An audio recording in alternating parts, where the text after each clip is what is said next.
Last week. Yeah.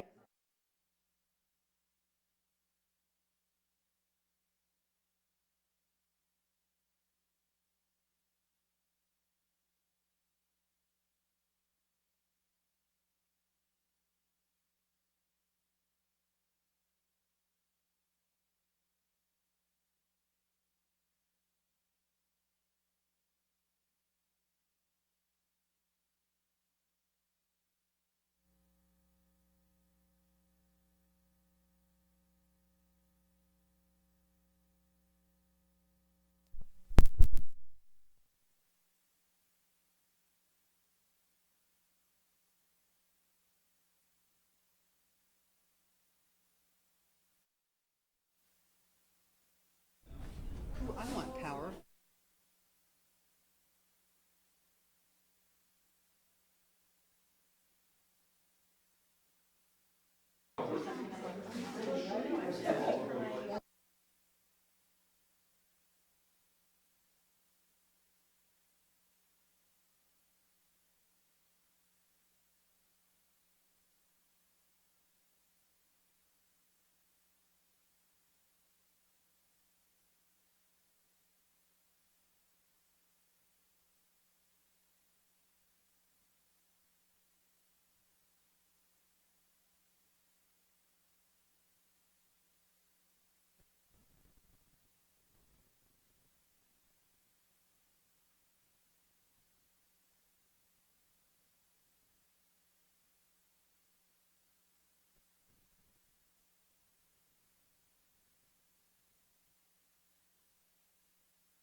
Dave is on his way. He's probably caught in traffic. After commenting to me how long it took him to get. Exactly. Okay, are we ready, Charlie? This is on, yeah? Okay. So, ready? All right, well, I would like to call to order the South Burlington City Council meeting of Monday, July 15th, 2019. And the first order of business is to stand for the Pledge of Allegiance. Kevin. I pledge allegiance to the flag Of the United States of America and to the republic for which it stands, one nation, under God, indivisible, with liberty and justice for all. Thank you. Megan, you might want to mute your phone. Yes, I'm listening and I'm by my phone. Okay, thank you. All right, instructions on exiting the building in case of an emergency. In case we have an emergency tonight and have to exit immediately, please go out one of these two side doors here.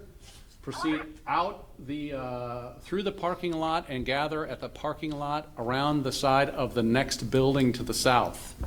If these doors are somehow blocked, please go out one of the two here into the main lobby, out the sidewalk, and gather at the same place on the south side of the building to our south. Leave immediately. Tom Hubbard and I will make sure that the building is cleared. Okay, thank you. Our third item is really recognition and remembrance of the former city manager and the city engineer, Bill Szymanski. He died last week? 2 weeks ago. 2 weeks ago.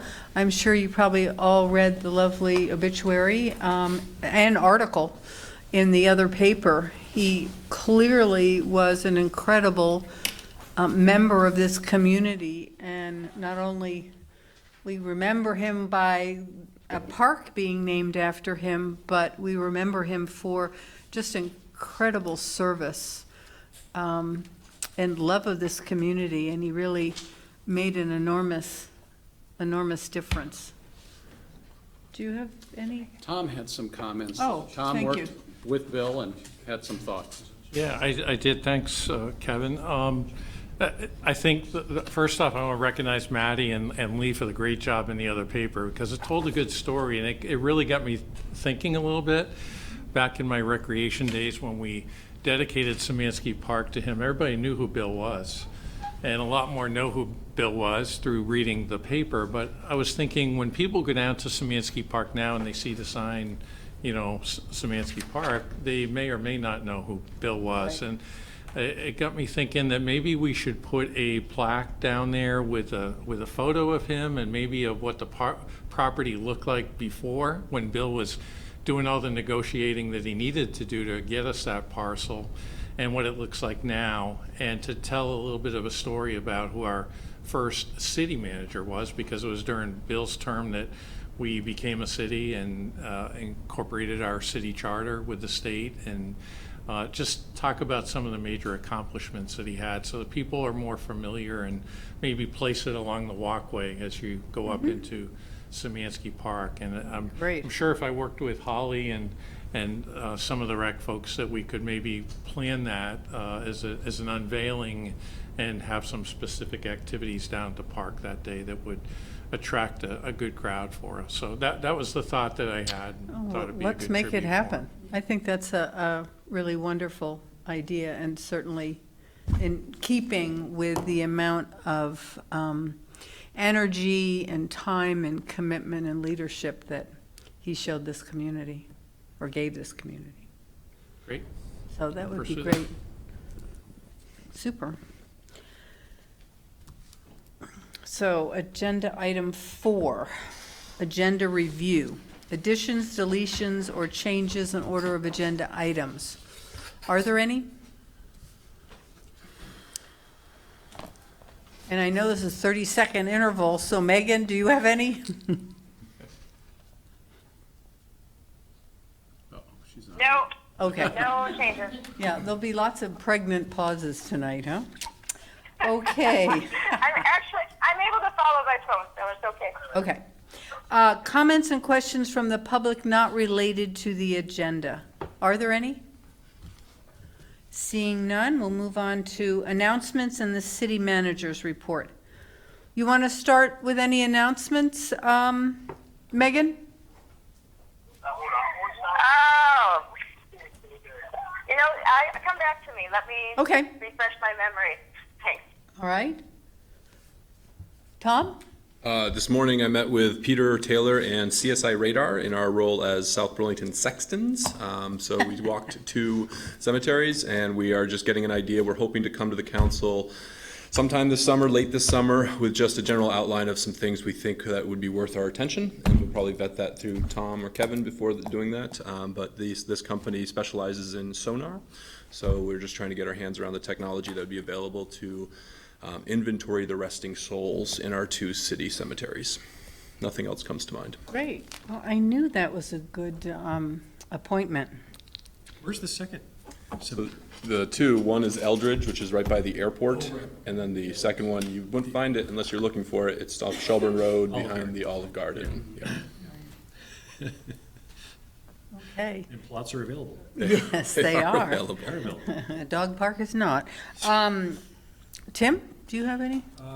So after our first meeting of July, I attended the same night the open space meeting and the DRB meeting, but I really should have swapped the 2 for the timings that I spent at each meeting, because the DRB meeting had the 180 Market Street subdivision, and I was upstairs for that, didn't realize that, and anyway, so the school board was here presenting their memo.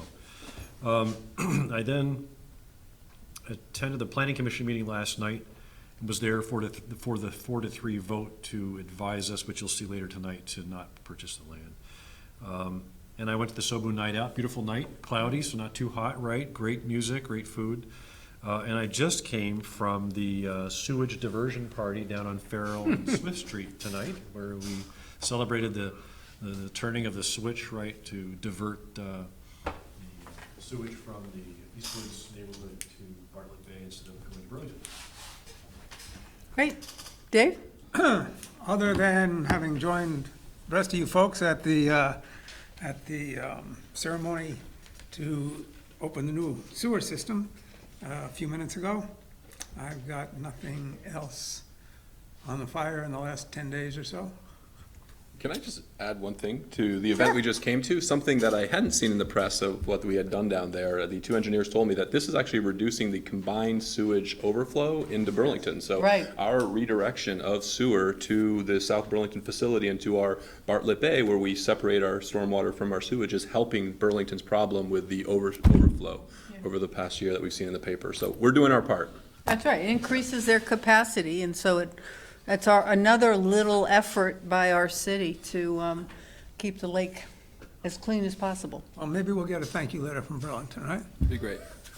Maybe. We can always hope. I went to Sobu Night Out. It was great. There were, I don't know, maybe thousands of people, at least hundreds. There were a lot. Parking was a premium, but it was really, really fun, and the food was great, and the music was good, and it was just, it's really satisfying to me to see that as a community. I mean, it really feels like a community event. And not to take anything away from our sister city, Burlington, but they do big events too on the waterfront.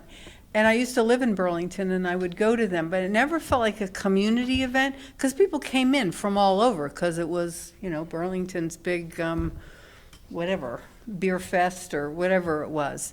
This was a community event. It was, maybe there were people from other communities, but it sure seemed like it was just our community. And that was very gratifying to me as it builds, and it's really nice to see. I met with the mayor of Burlington and the mayor of Winooski. We are continuing our every so month meetings. We had a great meeting last night, and we'll talk about later on the agenda some of the outcomes of that in terms of potentially an MOU that we can all get behind. But I think that's a really positive exchange. It continues to be positive. Afterwards, I did talk with the mayor privately about the zoning change and that kind of issue as well. So I feel like it's really time well spent, so that's good. I also met with some individuals from the South Burlington Land Trust. They have some ideas about more open space, and they were planning to meet with all of the counselors on some potential steps forward, and we're getting kind of advice, I guess. I had an interesting meeting today. I was kind of not a fly on the wall, but I was late to the party in a way, but I was there. It was a meeting between our administration or management team and the school board's council and superintendent and director of operations, is it? As well as a member of the school board. So I tagged along as well, and we discussed some of the final sticking points, I guess, for the addendum, and I think we came to a good agreement that they will take back to the school board. And we're not going to discuss that tonight, are we? No, but I think we made some really good progress.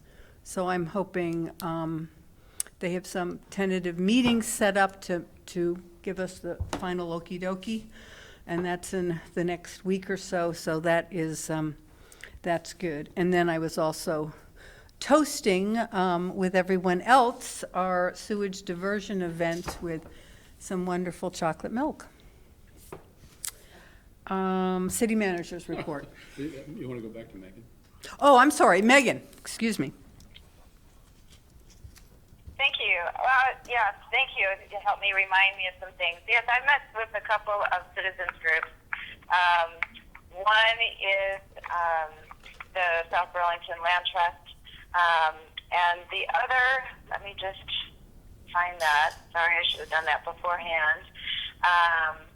But it is with the Queen City Park Group, and they have now formed an association, which is, let me just get there.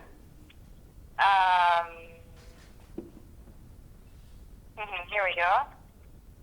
It is Citizens for Responsible Zoning, and they are meaning to communicate with everyone in South Burlington and beyond South Burlington. I know that this group also includes members, residents of Burlington. In addition to those two groups, we also had, along with Helen and Chief Burke and Lisa Bettinger, the Community Justice Center, we had another follow-up meeting in preparation for the domestic violence and sexual violence forums that are going to be coming up in September, October, and then next April. And those seem to be coming along. Something I meant to suggest back in June, because that's when I heard about it from a resident, that we have community members who have been involved in a film project for veterans. And this one is, I believe, a Vietnam War veteran, and it's called When I Get Home. And so I had said to them that I would follow up perhaps with Jennifer Murray in our library to see if there would be interest for that documentary that was based here. I believe that maybe it was filmed partly in Virginia, but definitely the family is local. And unfortunately, this family member that the film is based on did die in the Vietnam War. But it could be, I think, a meaningful event. And so I just wanted to let you all know that I will probably follow up with Jennifer Murray to know when would, if that would be an appropriate film to show, and then if there's an appropriate moment for that. And that's it. Great. I forgot to mention, I was also facilitating a panel for Channel 17 with Ann Pugh, Representative Ann Pugh from South Burlington, and Senator Tim Ash. I asked them questions about the end of the session. And I did specifically ask 2 questions specifically for South Burlington. One was I asked them about, given the potentially large concept or plan for a new high school, middle school, and the cost of that, if the state was thinking about any state aid to education for capital funding. And apparently they have a small new program, but it's pretty small, and I encourage them to, because South Burlington and Burlington as well, they passed a bond for $30 million for their high school. Aren't the only ones with older buildings. And then the second issue dealt with really the F-35s and the fallout in terms of the new noise maps and its impact on both our communities and certainly on Winooski. And I encouraged them to think about their support, but also to be very forthcoming and open about speaking with our congressional delegation about the dollars that will be needed for any kind of sound mitigation. It's tens of millions of dollars every year, potentially, to undertake the mitigation that we're discussing in a plan to deal with the numbers of homes. It's 2,165 homes. It's enormous. It's 40% of Winooski's downtown, or housing stock in their whole community. I mean, can you imagine having, if the FAA got their way and said, well, 65 and under, we buy them out and raise them? What that would do to that community? I mean, it's outlandish. So the alternative is to really do sound mitigation, which requires an enormous amount of money. And I think it's going to take the legislature, the city of Burlington, and potentially our governor to really press the delegation in Washington to make sure there's money in the FAA budget to fund that kind of work, if in fact it's the right way to use our military commercial airport. And so they agreed that they would press that. They didn't change their position necessarily, but they recognized that that's potentially something the legislature could do. So maybe a resolution, I don't know, something that really puts that front and center. I think that would be really important if we're going to make progress. Great. You're reminding me, I should let you all know too that I've been invited to talk on August 4th. The Women's International League for Peace and Freedom is having kind of a family community event in the Chamberlain neighborhood between Patrick and Airport Drive with the parade and things. And they've asked me to speak about the impact of the potential for having nuclear weapons here. So I just wanted you all to know that. That's, Great. I think it's 4 to 6 p.m. on Sunday, August 4th. Great, thank you. Okay, Thanks, Helen. Thank you for those words about Sobu Night Out, all of you. I think it was a remarkably successful thing. Holly and her team, and Travis Ladd in particular, deserve incredible credit for this. The Recreation and Parks Committee, been there every step of the way helping to build this program.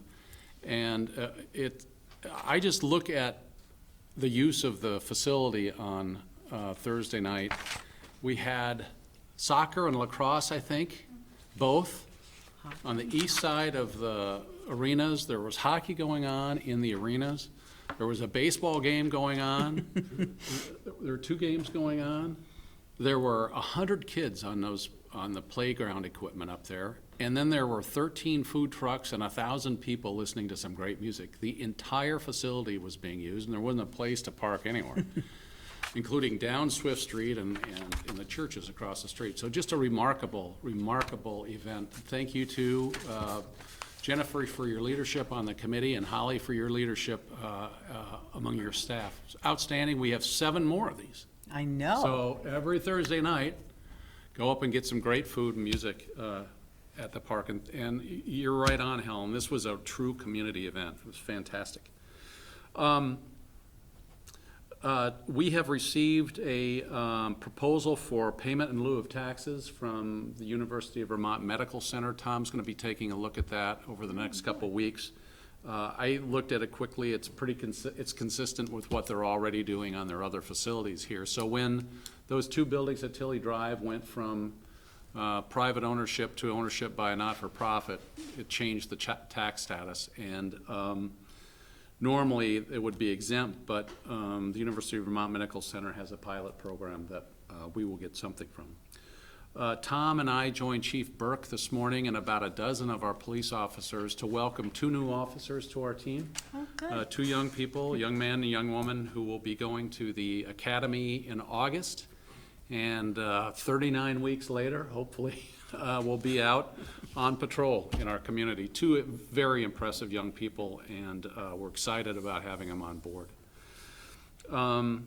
We'll be doing some press around the Hadley Road project in the symbolic turning on of the valve today, because the ratepayers for both our wastewater and our sewer fund, and also for Champlain Water District. This was a joint project.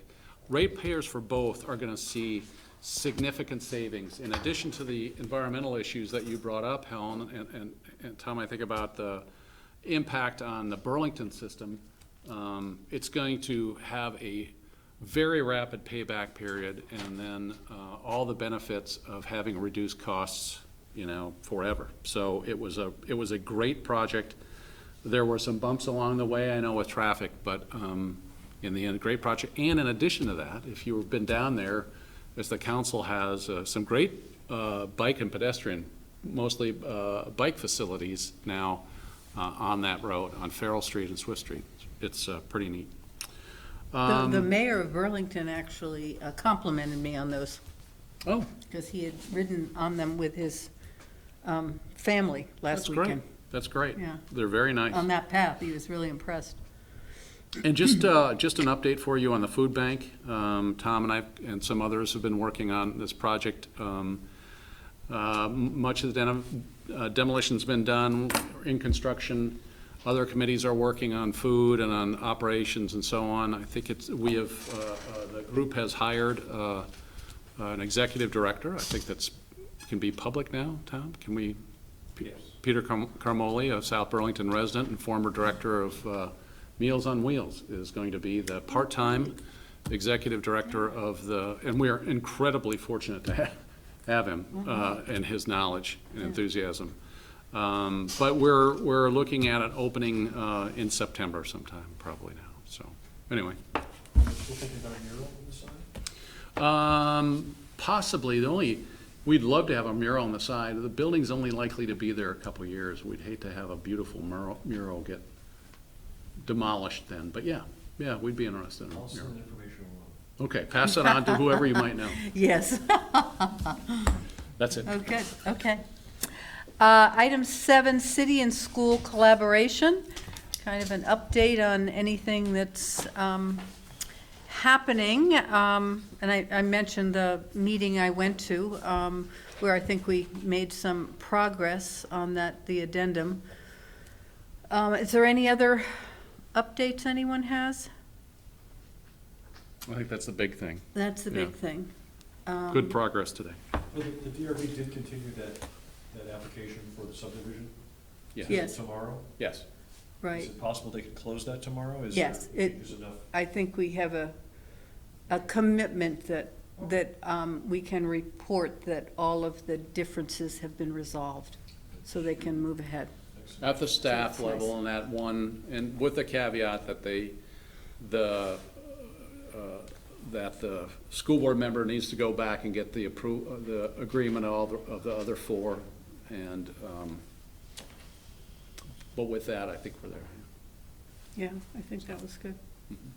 Okay. Any other Well, I will say, I did get an email from Elizabeth that included on it, and I will send it out to the council. I wasn't really certain, I got it this weekend, how to respond, but a former member was concerned about our reappraisal and its potential impact on the amount the city would need to fund the state education fund. It's based on your grand list, I guess, in a probably very long formula that I wouldn't be able to begin to identify. And the concern was, from Elizabeth's perspective, that they had not been apprised of that. And that before we went ahead with an appraisal, we probably should have solicited their input. You know, the citywide appraisal. The reappraisal. The reappraisal, I'm sorry, the reappraisal, excuse me. So I think potentially, I think maybe the public also doesn't understand that it's a state law to have your community's businesses and homes reappraised kind of along with the census every 10 years. I mean, you need to. And I understand that right now our businesses are at about 88% and our houses are about 96 or 92 or 93. 92 or 93. But in terms of its impact on how much we would owe the education fund, the state, the reason we know businesses are at 88% and homes are at 92 or 3 is because the state then takes our grand lists and increases it to 100%, and that's how they determine how much is our portion of the state education fund. So it won't impact that. So that was just a misunderstanding or lack of information. So I think we need to get that word out, and when we meet with the school leadership, is it this Friday? 24th. Next Wednesday, that's right, we changed it to Wednesday. We can talk about that, because it certainly didn't occur to me to let the school board know that reappraisal was happening. We'd talked about it for a while, and it seems like that's really city purview in my mind, and not necessarily a conversation. Was there concern that with the reappraisal, that homes that are underappraised, what their appraisal value should be, could be seeing an increase in their taxes, and then that in conjunction with possibly a bond issue could mean that there's, so some homes could be seeing kind of a double whammy, you know, in a couple of years when bonds Well, start I to hit think their that's payments. always, whenever you do reappraisal, Right. some people, I mean, the whole point of it is to get to equity. Because some people are paying less than they should in terms of the value of their home, or being subsidized by potentially people who are overtaxed because their home is overvalued in the current market, you know, maybe 10 years later. So yes, that always happens. But it's not a wholesale, we're reappraising and everyone's taxes are gonna go up, so we can, because the rate gets set, as I understand, from Todd, to arrive at the same dollar figure of income. So so the rate is adjusted so that it equalizes that. So some people who were paying way below their new appraisal probably will pay more, and other people will see a reduction because they've been paying more than their share. But that is the nature of a reappraisal, and we do it every 10 years. So it happens, but it requires, I guess, a little more education every time when we approach it and make sure the public understands that. And then they still will be annoyed when they get their new tax bill if it goes up. But that's, that just is the way. So I guess we can try to remember next time we do reappraisal to let the school board know. But frankly, it didn't occur to me that that was a subject that needed conversation together, so. Communication. Right. So. All right, are there any other comments, City? Okay. The consent agenda, I would entertain a motion to consider and sign the disbursements and approve the minutes of May 6th and June 3rd. So moved. Second. Okay, is there any discussion? Megan? No, nothing. Okay, so we have a motion and seconded. All in favor, signify by saying aye. Aye. Aye. Okay. So you can't vote twice. So that has been adopted. So moving on to number 9. Hey, we're ahead of schedule. Presentation, discussion, and possible council action related to updating the South Burlington Parks Management Plans. And we'll have Jennifer Kochman and Dave Crawford and Holly Reese. Welcome. Do you want us to introduce ourselves? Yes, please, for the public. I'm Jennifer Kochman, and at the time of this resolution, I was chair of Recreation and Parks. And now we have a new chair of Recreation and Parks Committee, and that is Tammy behind me. Congratulations. So congratulations to Tammy, and Katie Blackrock will be our vice chair, and Lauren Weedham will be our secretary. So we are in a process of transition right now, and I'm thrilled. I think that the new leadership is going to be terrific. So, and I really enjoyed being chair of this committee for a long time. It was a pleasure. So we've had various kinds of things coming to us in terms of management of our parks. One of them, for instance, the trees at the Overlook Park, and wetland kinds of studies at Underwood and Wheeler and so on. And Holly's suggestion, we approved, our committee approved, forming a task force to be able to actually do what we do in these things, is prioritize, set an inventory, and then prioritize who is going to do what and on what kind of timeline. And we have felt that forming this kind of task force has been really effective, that there are a number of different interests involved: natural resources and recreation and parks, and the ecological people, and the people who actually do the work. And so we thought that this proposal by Holly was a really good idea, and we're looking for your support on this. So I'll let Holly speak to this. Sure. So Holly Reese, Recreation and Parks Director. Ashley Parker and I have been talking for months now. As you'll hear in our report from the Recreation and Parks Committee, we have an abundance of land, beautiful land that we want to care for and have access for. Currently, we have 2 management plans within the city for parklands. One is Red Rocks and one is the Wheeler Management Plan. And both of those were constructed in completely different ways. The Natural Resources Committee had taken up creation of the management plan for Wheeler, while Sophie Mazzawita and some of her professionals had done the Red Rocks management plan. So in talking with getting some consistency and form, as well as staff input and community input, it seemed best to form a task force so we could, first of all, get the consistent management plans created and then update them as they needed to be about every 5 years.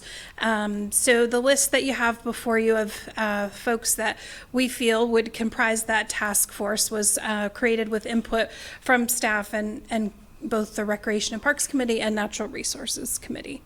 And Dave, I don't know if you want to share any details? Natural Resources has been supportive of, very supportive of having a management plans. Now, having said that, when this first came my attention to come to this meeting a few weeks ago, the Natural Resource Committee has not actually discussed this proposal. I just make that caution in full disclosure. However, they are extremely supportive of management plans, both for city parks and for public or private entities. In fact, we want at some point to support a change in the land development code to include all private developers in that. It's not included now, so that's coming up. Having said that, again, we think this is going to, I feel there's no question but what this will be, is supported by the committee, although it hasn't been a vote on it. But it's been heard about. And Can you explain a little better for me? I don't understand when you say the private developers in the management plan. I don't. it's something that's come out of attending, from my attendance in the development review committees, that there is no management plans for most, are not required for most public or most private development. Oh, I see. So. And they are required for planned unit developments. The Natural Resource Committee has come out as one of their priorities that when it's the right time, we'd like to submit, and the question is when's the right time, but it is on our work plan and wanting to make that overture. Thank you. That clarifies. And just to prioritize, our intents and purposes, the Red Rocks Management Plan is due to be updated. So that will be a first priority, as well as updating the Wheeler, creation of an Underwood property park management plan, and also City Center Park. So those would be the 4 priorities before we started spreading out to other things. And during the Red Rocks, or earlier, 6 months ago, there was quite a discussion in the natural resources just about the Red Rocks and the process that would be going through. So that will be something that's very much of interest to the Okay. So you, are you comfortable with the council taking a position on this before the Natural Resources Committee officially? I don't think there's, I would not delay it on the basis of that. That would not be my feeling. I was being overly cautious in saying, Okay. we haven't discussed this particular. It was in your minutes, though. Yeah. A reference to a management plan was in your last minutes, I believe. Yes, we've been talking about them, but Right. not this specific Not this, sort of okay. idea. But I just can't imagine not being fully supportive of it. I just cautious. Okay, all right. And then the representative from each of the committees would be selected by the committee? Is that the intention? Yep. And then how about the representative from the community? How do you imagine finding that person? I don't know that we necessarily gave consideration to how we would find that person. I think we, obviously would have public meetings so somebody could step up. I think that it might be relevant to location, so that if when we do the Red Rocks Management Plan update, it would be more important and relevant to have perhaps somebody from Queen City Park neighborhood, whereas if we're doing Center Park, it might be more meaningful to have a neighbor from that might be a area. flex It might be position flexible, related yeah. to- Okay, and you did, I do notice you have it might be nice to look for a South Burlington Master Naturalist. Yes, the intent is to pull somebody from the South Burlington Master Naturalist Program as well. Okay, that would help. Is there any questions or comments? Megan? You're married to a naturalist. Yeah, well, I let him know that David Crawford was just speaking, and that he didn't seem to respond in any way, but I think that the only question I had with regard to the plan, and is this with regard to Red Rocks, or is this regard to the whole plan with increasing programming and the other things that have been mentioned in what we read? Yeah, so Megan, I think it's in reference to both updating and creation of management plans for our city-owned open spaces. And so when we update the Red Rocks management plan, it would really be, focused already on what the quality work that's already been put into that with some additions. So not necessarily programming, although access will be an important piece of those. Okay.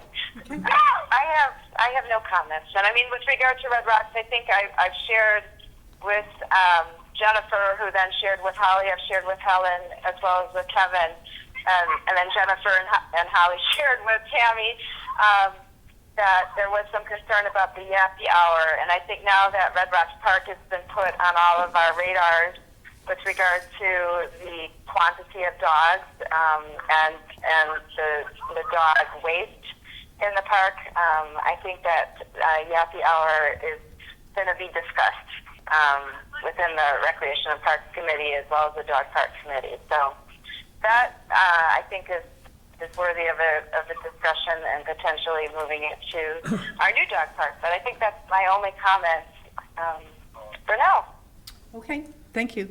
Any other questions or comments by council members? Yeah, I'd like to personally, on behalf of the council, thank Jennifer for all your fantastic work for so many years that you did as chair of the Recreation and Parks Committee, as a member and as chair. And it's just been wonderful to have your diligence and your attention to detail and just everything you could possibly do on behalf of Recreation in South Burlington. If we can figure a way how to pay for a new indoor recreation facility, the mission will be complete, right? No. Right, I'm looking forward to that. Thank you. All right, great. So I would entertain a motion to support the formation of a management plan task force with, as articulated on this resolution. I'd happily make that motion. I just have one question. This might be for Tom and Kevin. Does task force connote any sort of additional open meeting, public entity, or is working group possibly a term that would, since majority of these individuals are paid professionals, I'm just wondering if there's any slack or preference towards how you title this group as to not avoid open meeting law, but in order to conform and to facilitate functioning of the organized individuals? It's a public body. It has the endorsement or will of the city council, so it has to be considered as obligated to meet the public meeting laws. I think the word task force implies a short duration for a particular task as opposed to a permanent committee. And that's why I think we're choosing that word, but it still has to comply with public meeting. Then I'll make the motion as you described, Helen. Okay. And second, any further discussion? All in favor signify by saying aye. Aye. Aye, and the Great. second on the Davis comments for Jennifer Kochman, who's a tremendous member of our community. You are indeed, and we thank you. Thank you so much. You're welcome. Okay, so I guess we want Tammy to come up. Dave, Dave, I think you're still on. It doesn't say, it just says Jennifer, Tammy. I'm taking your microphone, Sue. We can have you Oh, stay. I'm sorry, Dave. Dave, I'm sorry. I got my stuff mixed up. Get out.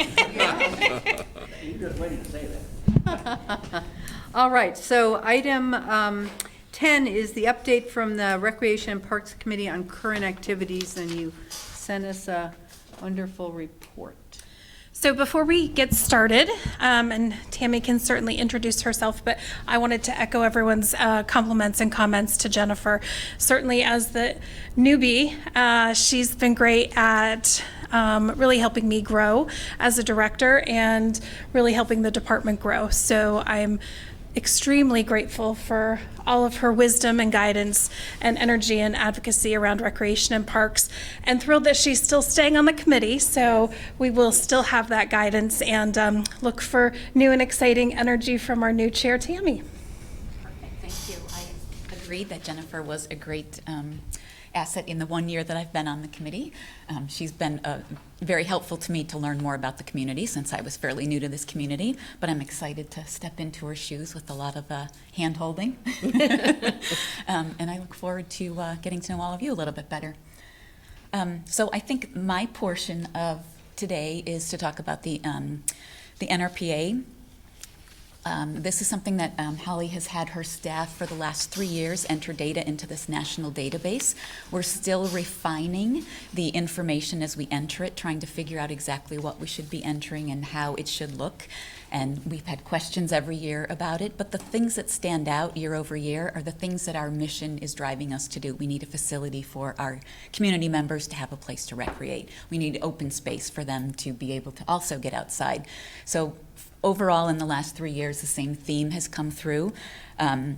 And it's basically a facility is needed, and we know that for a long time, that Jennifer's been working on it as well as everyone else in the community. We have a small staff, which that will continue to change, I believe, as we've already seen a couple new additions to the group. And then we excel really, really well on preserving our open space. We have more miles of trails and open space than other like communities our size. So I think our overall picture is a great one. Now we just need to refine the things that we're missing, and hopefully we can get to that point. Have a recreation center so the community has a place to go during the winter months when they can't be outside on those trails. I just wanted to add as well, while the NRPA, what was Prorageous, now Matrix work, is in its 3rd year, this year the Vermont Recreation and Parks Association took on a similar venture. So they were contracting with the SE Group to do a similar survey of Vermont towns and cities.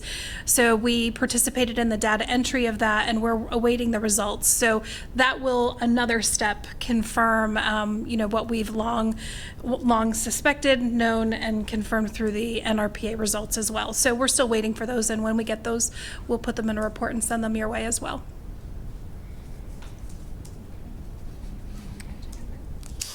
Well, I want to thank Tammy and Katie Lanerock and the subcommittee for doing the work on this year. I thought it was appropriate to ask Tammy and Katie in particular to take this on, and they did a great job.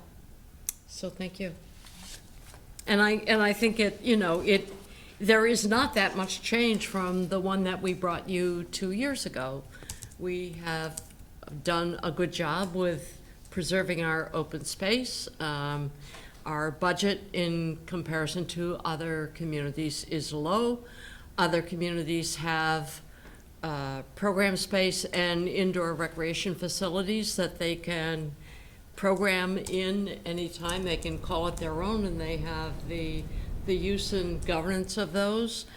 And those are things that South Burlington has been working on for a long time, and we're still working on these things. I think the first time we studied an indoor recreation facility was back in 2013, when it was that original task force with the city center project of what buildings are going to go into city center and should they all be in the same building.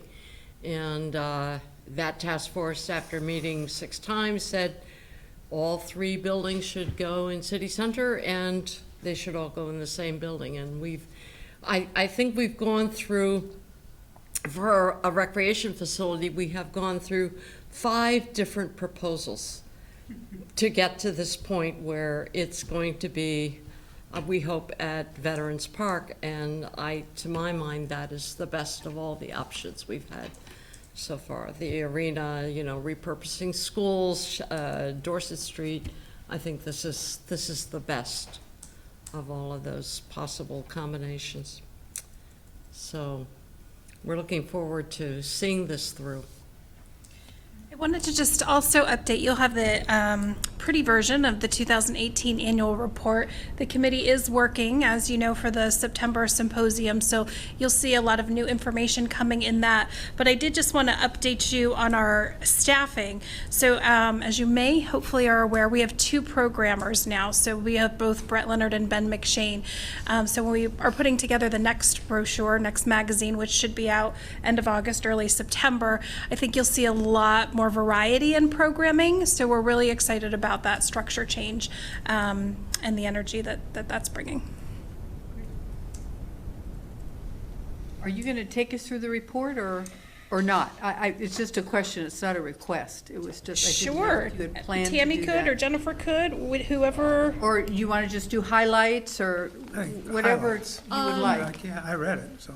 Yeah, I read it too. I mean, it is similar to the past. Sure, the NRPA report? Yeah. So yeah. Jennifer, maybe you want to? You know, actually, I think Tammy, because Tammy was the person who put all of the information into the Excel sheet. I think Tammy is probably more.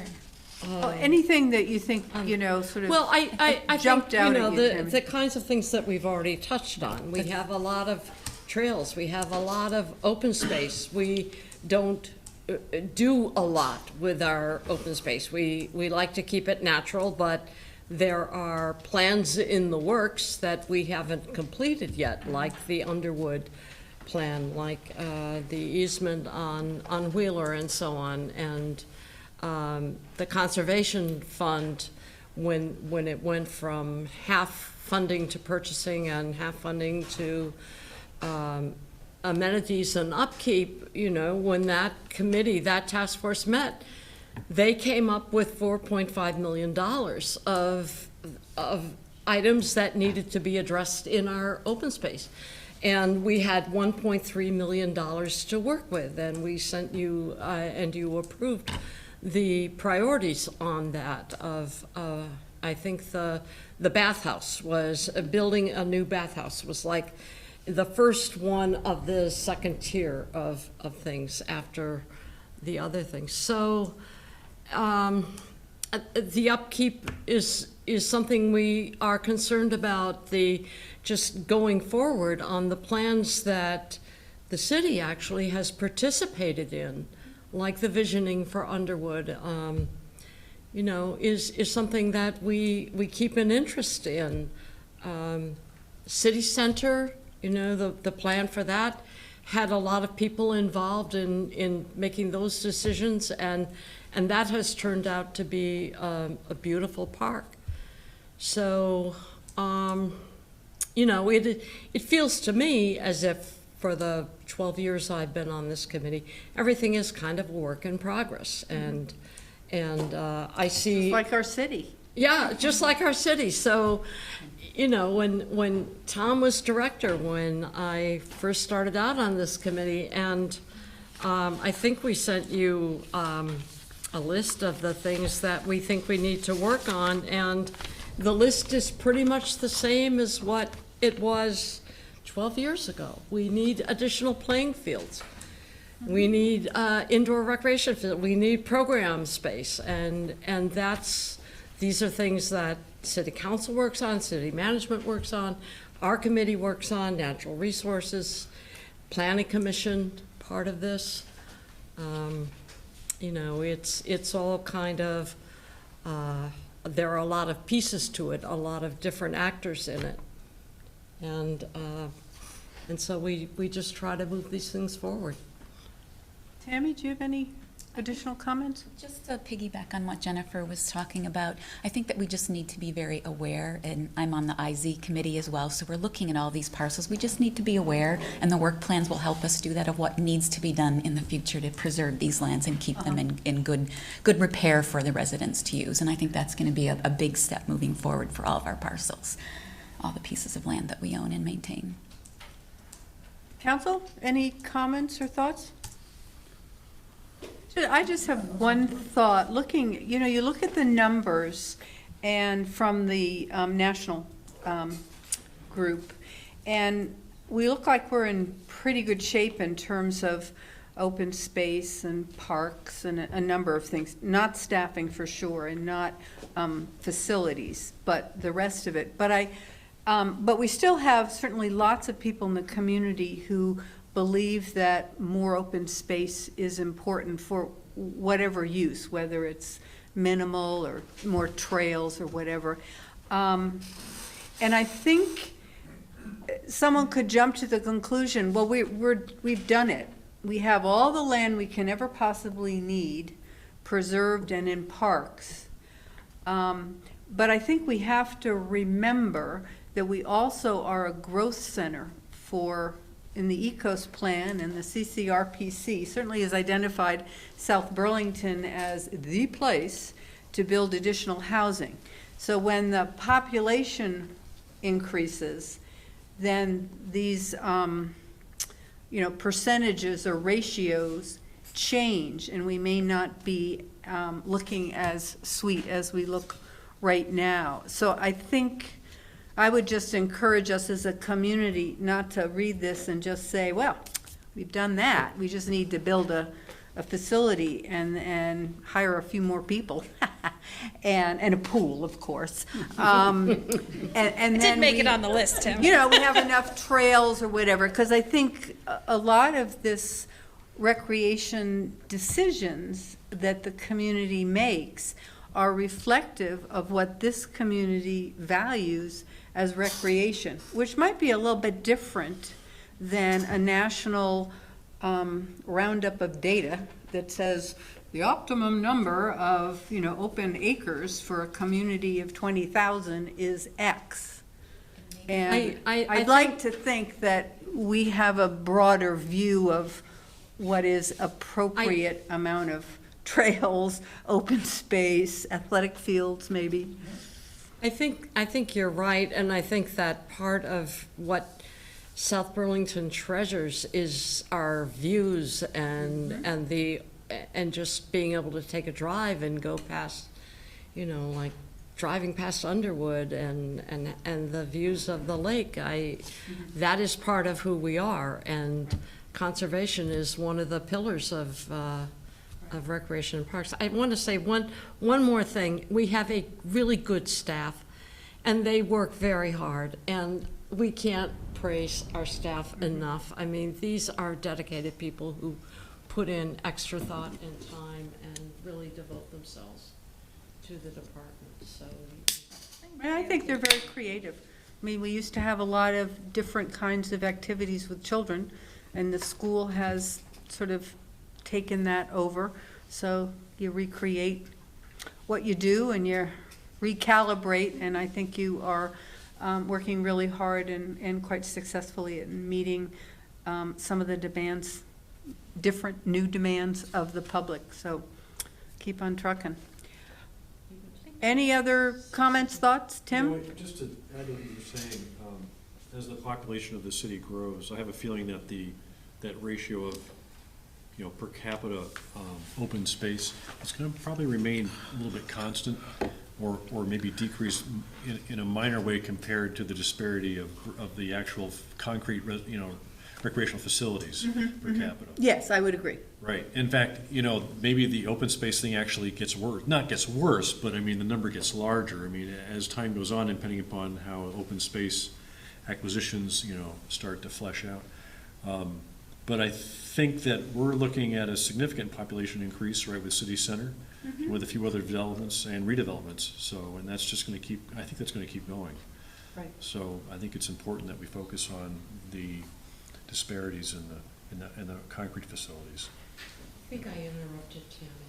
No, I was just going to say, Helen, that I think when Holly gets the results back from the Vermont survey, we'll have a much better idea of where we stand as a community related to people who have the same values. And I think that could be a really important study for us to put these two together when we get them back. Thank you.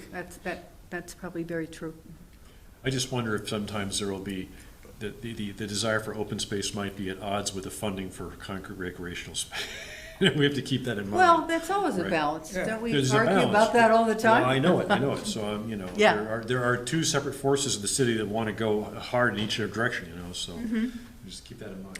Tom? I would just say I agree with your assessment that the current per capita amount of open space that we have, as much as it's more than our comparable municipality, it reflects the character of South Burlington, and so that's in line with how I perceive it. And I also just want to highlight, it shows that in that same comparison, we have almost half as much staff as a comparable sized municipality. So you all do a great job. The last thing I just want to say is more family bingo, please. Family bingo is great. We need more Yes, family we're working bingo. on it. All right, great. We need to find a bigger space. That's right, I apparently. was just going to say, they need a bigger room, Tom. Floating family bingo in the swimming pool, right? That'd be good. I could go for that. Sober nights, tell people, ride your bicycles if you Absolutely. can. Yeah. Avoid the parking crunch and bring your bike. I just Always free couldn't- parking for the bike. Free parking for bikes, no problem, yep. Okay, well, thank you very much. Thank you very much. Oh, can I just say one thing? Oh, I'm sorry, yes, Megan, sorry. That's all, yeah. I was just going to say that the national park data also shows that we're kind of under the threshold for even having a facility. And so I think that just like many of my colleagues have already said, we have to really think, how do we measure up to kind of, that measuring stick, but also, what our values are. And I think that Vermont in particular, but also South Burlington, Vermont, is, we really value just moving and being healthy. And I think that, in both areas, open space and looking for a recreation facility, that I think we're really reflecting very common values here and reasons why people move here.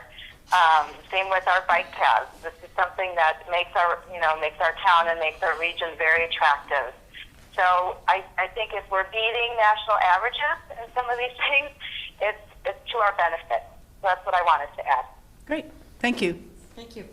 Okay, moving on. Item 11, consider and possibly award a contract for design services for a proposed South Burlington recreational facility. And Kevin's going to, in 5 minutes, tell us about that. Well, We're ahead of schedule. You can do a little bit more. more than that.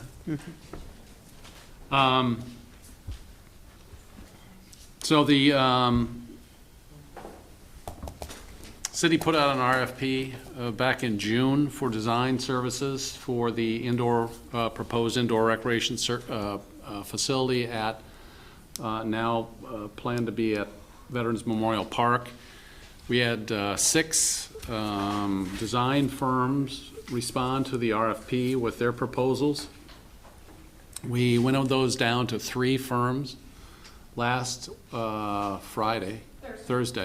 Holly, Alana, Tom, and I interviewed the 3 who we felt had the best combination of design experience, community outreach focus, programmatic outreach, and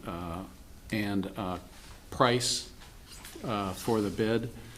And we arrived, after some discussion after that, those interviews, with a consensus candidate that we want to propose to you tonight. And that candidate was Freeman French Freeman. And I sent you some information, I think, by email. I don't remember seeing that. Gosh, I hope I sent Yeah, that to you. I did remember reading it. Was it a Word document, or was it a Yeah. PDF? Well, there was a PDF in there. All right, let me, Is that recently? Would have been on Friday. Yeah. Did you you get know, something I from me? forgot about that, darn. It was the, On your updates? Yeah, it was with the update. resolution directing the city manager to negotiate and execute a contract. Yeah. Did all the firms work with that preliminary work that was done by a different firm earlier on? Did they all start with that same baseline? I forget. They all started from that. So the concept was there, the program concept was there. That work was done by Doran Whittier, Yeah. and the preliminary drawings, they all worked from that baseline. We paid Doran Whittier for that work, and they were one of the bidders in They the, were also one of the bidders. Yeah. Yeah. And what is this is $175,000? Yes, roughly. Now, we're going to negotiate the price Uh-huh. with them, but our estimate is, for this phase, is $175,000. We still have some questions to ask of them, minor things. But our recommendation is to negotiate a contract with them for these services. There's a budget item for this year, next year?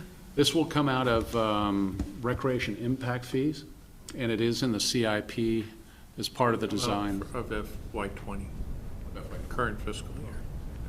Is that design, that 175, that's, how far into the project does that take us, or is that the whole ball of wax? No, the whole ball of wax is going to be significantly more than that. So if you compare to what we had when we went into the vote for the community center Yeah, and the continuation of the design that has occurred since that vote was taken back in November, they're still working on the design. So similarly, this would be a preliminary design that has community outreach to confirm the programmatic needs, both from the professionals and from the community. That also generates some diagrams of what that need looks like when it's reduced to a design for a facility, and also give us a preliminary cost estimate. And then we felt at that point we would recommend stopping until such time as the council decides to take the proposal to the public for a vote on financing. And if the public supports it, then we would open it back up again to continue the design services. So. Is the Dora Whittier contract done? Yeah, they've completed their work, the preliminary work. Okay. And so this work, even if we chose, depending on what the school board does with their plans for going to the public for a lot of money, would still probably be viable for several years. The price would have to be adjusted, but yeah, I would say it's viable. But their findings and kind Oh, yeah. of what On the programmatic. reflection of the Yeah. programming? And the design, yes, it would be.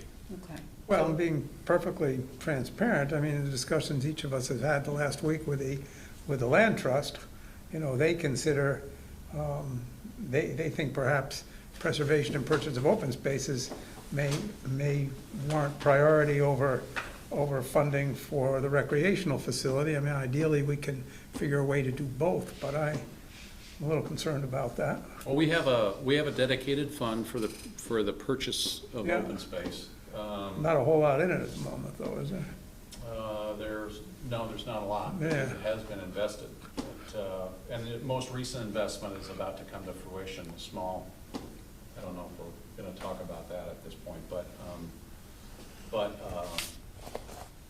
there is a dedicated fund for that, and arguably the committee and the public have been asking for a recreation facility absolutely. for now decades. So therefore, I would make the motion because we can't get to where we need to be without doing this. I make the motion that we award the contract to Freeman French Freeman for design services for a proposed South Burlington recreation facility.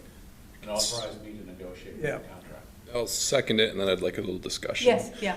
I just want to say, I'm going to support this because I love the location. Veterans Memorial makes a lot of sense, and if this doesn't happen right away, though I support it happening right away, we need indoor rec space. I've got 3 small kids, and finding basketball space for them in the wintertime is really difficult, and all the other reasons. So fully support moving this forward, and I think the $175,000 is well spent, because if it doesn't happen for whatever financial pressures in the short term, we own that land, and I think that's where it's going to go sooner or later, and it's not like it's a speculation or a speculative property. So fully on All board. valid. Tim? So I don't understand exactly what this contract finance in terms of design services that you haven't already seen from Dora Whittier. The Dorr and Whittier proposal was really a minimal, very preliminary concept.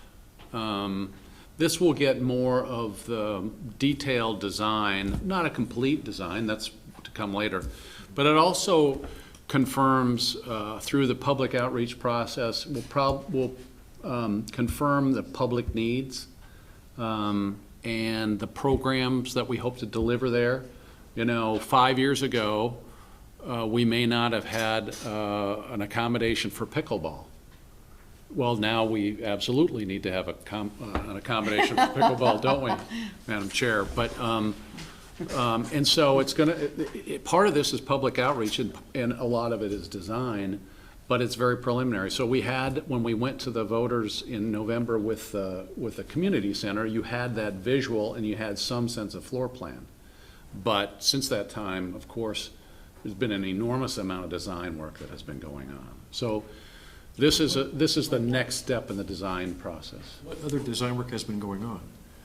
With the community center, we've got reams of blueprints that are going to be developed, all the electrical. For all the 180 Market plumbing. Street you're talking Yes, about? Yeah, for 180 I'm Market talking Street. about the rec center. So, I Yeah. mean, what we see with what we got from Dora Whittier in terms of three-dimensional models, right, and projections and likenesses, and some internal diagrams, right, with some functionality. Yeah. That's just the beginning, and That's just the beginning. Yeah. What we wanted to try to validate most with that was whether or not a inflatable structure, a rigid inflatable, or a more traditional solid structure would be the best value. And I think the consensus was, but could still be tested again, that a traditional construction was probably the best long-term value for the community. But we can revalidate that, and we hope to get up to better numbers for price. So, Which I but think that- is pretty critical if we then, at least then the public would know what we're talking about relative to all the different demands on their pocketbook. Versus, well, we think it'll be between, $3 and $8 million, but we don't really know, or whatever the numbers were. Yeah, we really did not get a solid, or even a close number for what the cost would be for that facility. Well, how much was the Dora Whittier contract? Under 10. It was what? Under 10. Under 10. Yeah. I liken it, Tim, to anytime you do an infrastructure project, you do a pre-scope and then you scope it, you really get into the finer details and confirm the design, the layout, and the cost. I would liken the Dora Whittier to the pre-scope and this project more to the scope of the actual facility. So, yeah. And then I want to make sure Megan can weigh in. Now that I know that the Dora Whittier contract was 10, I'm in full support of this. It was a little less. It was under 10. But, yeah. Megan, do you have any comments or questions? I've been appreciating your discussion. I see that this is something that, yes, we're going to have to, as a community, and I think it's going to be at the urns, right, where we're going to determine, how much and what direction. But I know that this has been in the works for a long, long time. Like the report said, we weren't able to read from the vote with regards to the local options tax, whether or not the public was in favor of the facility or the specific design.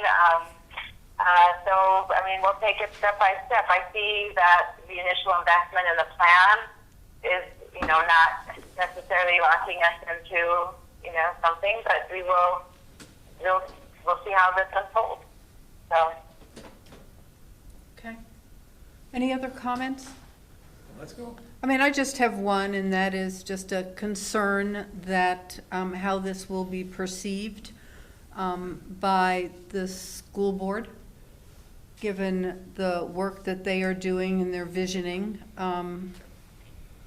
But I also believe that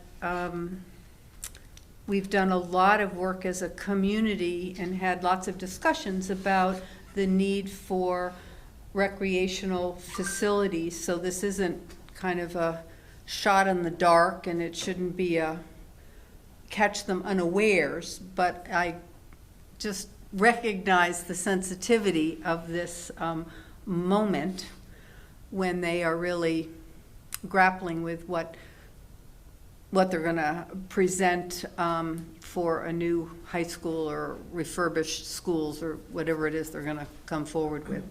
So I just want to, recognize that, but at the same token, I mean, we have to do our due diligence and our work, and this is certainly an issue that the public has been very forthcoming with us about identifying the need. Well, we've been looking at the need for years Right. and years. I- It should come as no surprise to anybody that we're getting to the point where we got to do this. And perhaps from a school perspective, you know, maybe this facility, if it comes to pass, will enable them to perhaps, you know, look at this as meeting at least some peripheral needs of what they've concocted and maybe can, you know, find ways to save based on this.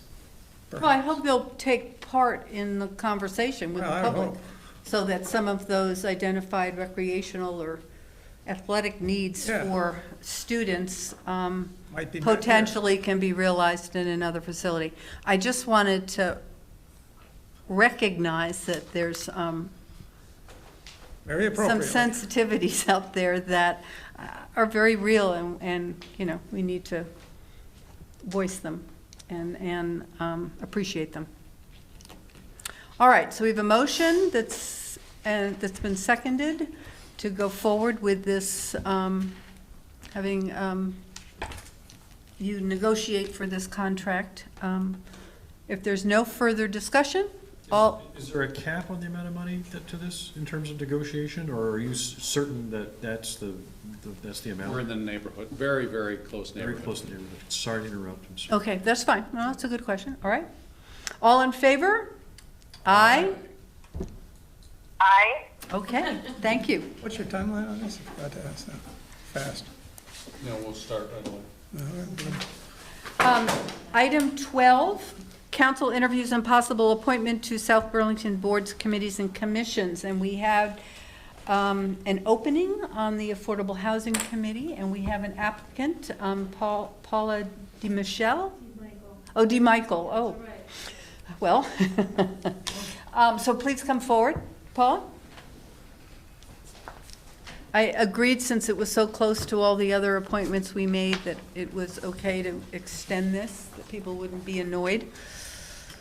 So welcome, and we have read, I have read, I'm sure everyone else has, your very thorough letter, and so it,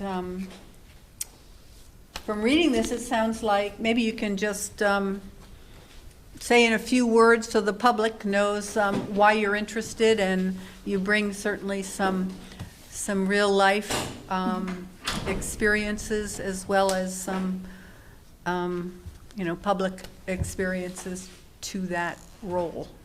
Well, I grew up in Ohio, in Farm County, and kind of went full circle and ended up back there. But in the meantime, I was in Houston and then in Washington. And 87 to 97, when I was in Washington, they were already where Burlington is now. They just didn't want to do anything about it. So now they're in crisis. And then I was in Baltimore, and then I had to go back to Ohio for family reasons. And from the time I left in the 70s was when the Rust Belt was pretty much abandoned and all the economies there went down. So when I was back, I was on a couple of boards, museums, and then someone invited me to go to a Habitat for Humanity meeting, and I ended up on that board for 5 years. And I got to see firsthand how much trouble people were having finding a place to live that was decent. And in that county, it was $17,000 a year per capita income. And we actually had trouble finding people who could handle a $300 a month mortgage. So that was my first involvement, direct involvement. And it changed the way I thought about housing and about the people, what people could afford. Oh, the economy, jobs, income, you know, the disparity between incomes and what people could afford for housing. I was back there for 7 years. It's a very poor area, and I finally, when I left that time, decided I was going to go where I'd always wanted to be, which was Vermont. And I've been here 13 years. And the oddity, as you know right now, is that I've just moved to South Burlington after 13 years in Essex. 2013 was when I started getting involved in the housing issue in Essex. And that was the year I met Regina Mahoney from CCRPC and Mara Collins from VHFA. And they came to the Planning Commission in Essex and they presented all kinds of numbers. And the one that stuck with me, the two, were that 40% of the people were paying 25% or more for housing. 17% of the people were paying more than 50% for housing. Now that is up well over 20% are paying more than 50% for housing. I don't see how that's sustainable anywhere. I don't know what the number is here. I haven't heard from the committee. I'm curious what percentage, or more than 50% here. That's what started me off. And then I said in the letter, I saw the article about when you set up the trust fund and that you already had a committee. And that inspired me to start bugging the trustees and the council out there, and I didn't get very far. Since then, Mara has come forward. I did go to a council meeting with her, and last June she went to the trustees and said, if you will start a committee, I will chair it. And I didn't know until November at the housing conference she expects me to be on the committee. And I thought, wait a minute, I don't know anything much about what a committee does. And I had met John Simpson and Sandy at the CCRPC meetings. So I emailed John and I said, would it be all right if I started coming to the meetings because I need to learn what these committees do? And he said yes. So since early February, I have been at every meeting they've had. And I have to say I am really impressed with everybody on that committee. They work. Yeah, it's a pretty cool committee. And they meet twice a month, which absolutely staggered me.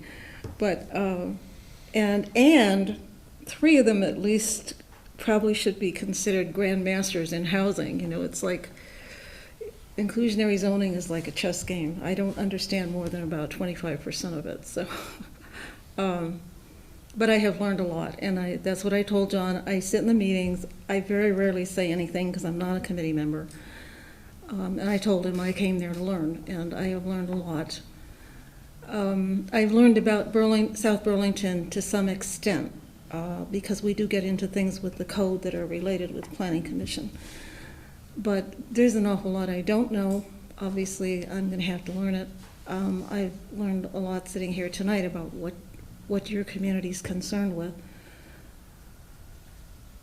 My commitment, I'm changing communities, so I did want to say this. My commitment is to affordable housing for people who really need it. It is not the first question with me what community I'm in, but whatever community I am in that's going to be mine, I want to help with this if I can. And I did not expect to be asked to apply. I have to say that they were sitting there talking about who might be on the committee, and all of a sudden Mike Simino pointed at me. And I said, I don't know that I have the right skill set. And he said, your skill set is that you just went through this trying to find a place to live. And what I found when I was looking at rents and what was available, because I'm Section 8, and I don't know if you've heard this figure, but 48% of Section 8 in the state of Vermont is people over 62. So it's not what you would normally think of as Section 8 population. And by golly, something came open at the Pines. They told me 6 to 9 months, and I thought I was going to lose my voucher, and I didn't know where it was going to be. And it came open at the Pines, so I'm in. And I'm close enough to walk, which I did tonight.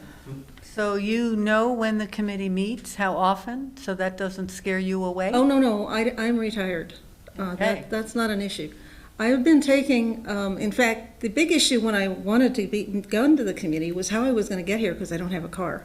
And so I had a friend who drove me over during the winter and picked me up, and then since May, when it got warmer, I've been taking the bus into Burlington and then out here. Now you just have to walk. Now I just have to Oh, walk that's 2 great. blocks. Okay. So I'm going to be there whether I'm on the committee or not. Uh-huh. And John knows this. He said, you can still come back to the meetings. He knows I'm going to be there. It's not an interest. For me personally, it's a cause. Because from what I heard at the housing convention in November, this is everywhere. Housing is going up twice as fast as income.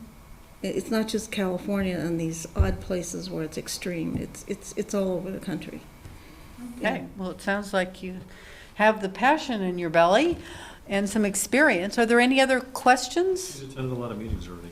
She's a pardon? Sounds great. Well suited. Yeah, and she has personal experience, which I really appreciate. Right, okay. Well, thank you very much for applying. Do we need to, we can just say yay, right? Yay. Yay, okay. So I would entertain a motion to appoint Paula DeMichael. Michael, yeah, DeMichael. it's Italian, it's not French. So moved. Second. Okay, Megan, did you have any questions or thoughts? It was very thorough, her application, so no, I have Okay, no questions. so all in favor? Aye. Aye. Aye. Well, Thank thank you you. very much. Welcome to our community and welcome to our work. Thank you. I'll be back Thank because you. if you want me to vote for you, I want to know what you're doing here. So. Well, good, you can walk over. They don't Yeah. do it this way in Essex. You wait and get a phone call the next day. Before we leave this subject, though, I have a question about how much transparency there is in Chittenden County about what rents actually are. So I know that if you're Section 8, that's federal information. I'm assuming that that's available to local governments to obtain, right? And that's just the voucher part. The question is the personal part of the rent also public knowledge, that you then get an understanding of what the total rent is, the total rent burden for any Section 8 housing, right? And the next question is, and that's not, I mean, that's sort of subsidized market rate. The next question is non-subsidized housing that's at market rate. How do we know in South Burlington what those rents are? And is that private information?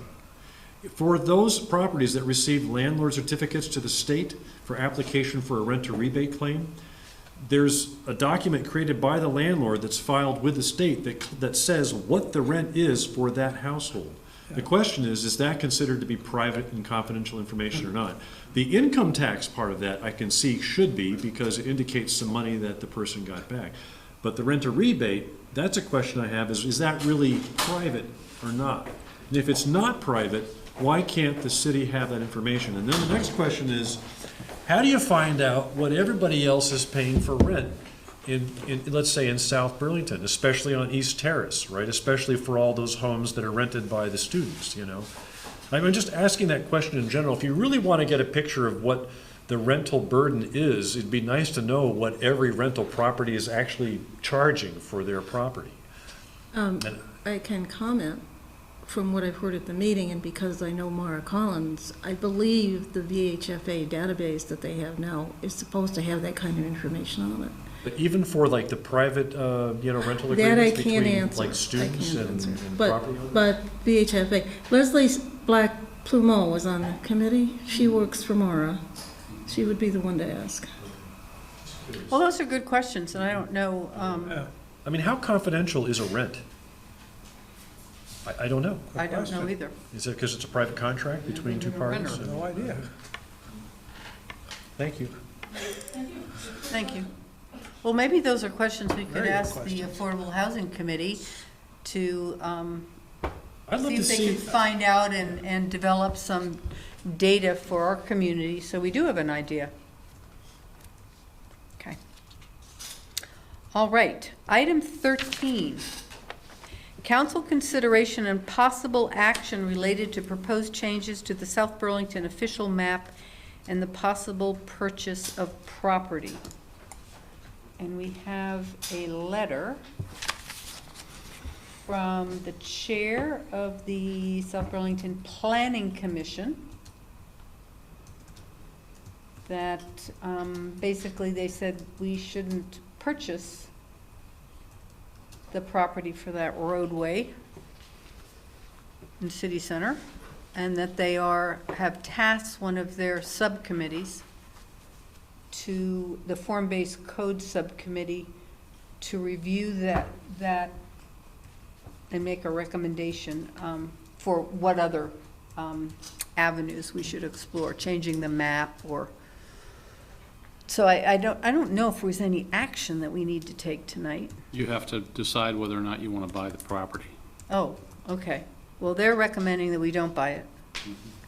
Okay, so, Can you refresh our memory about what that whole process is? Because every time I think about it, I forget. Thank you for asking that, Tim. oh, this, okay. So it's the 2 stormwater ponds, and there's an official map that shows that there's a road going across it, which seems untenable. The planning commission said 4-3 that we shouldn't buy the land. What happens if we don't buy the land, and how does it get removed from the map, and how does that affect the developers? If we don't buy it, they can go ahead, the roads are removed from the map. So we're given the option to buy it. Okay. And if we don't take the option, the roads are removed from the map. How does that happen? we have Is that a 30 planning commission? No, it's just automatic. It's just automatic, Yeah. okay. And I think we have X number of days to do this, and if we don't Like take any 45 action. days or something like that? It was 120 days 120. from the time that the permit application to build the stormwater features, from when the time that the application for that stormwater pond was rejected or denied. So they were denied because the official map said there's roads there.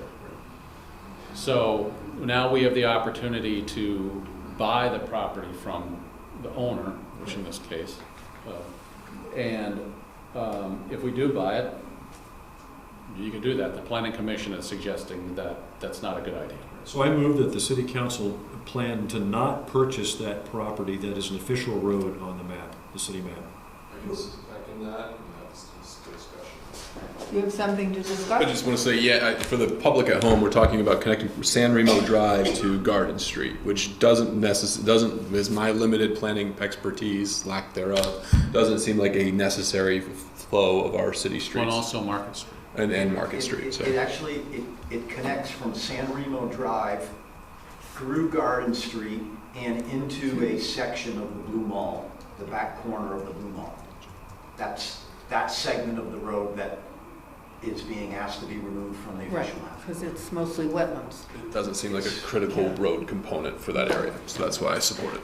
And then I think what the planning commission plans to do is to discuss bike or ped paths, correct? Mm-hmm. So that the desire for, walkable and accessible, or accessibility to the downtown is retained in some way, not a road, but some kind of pathway or walkway or whatever. Connectivity.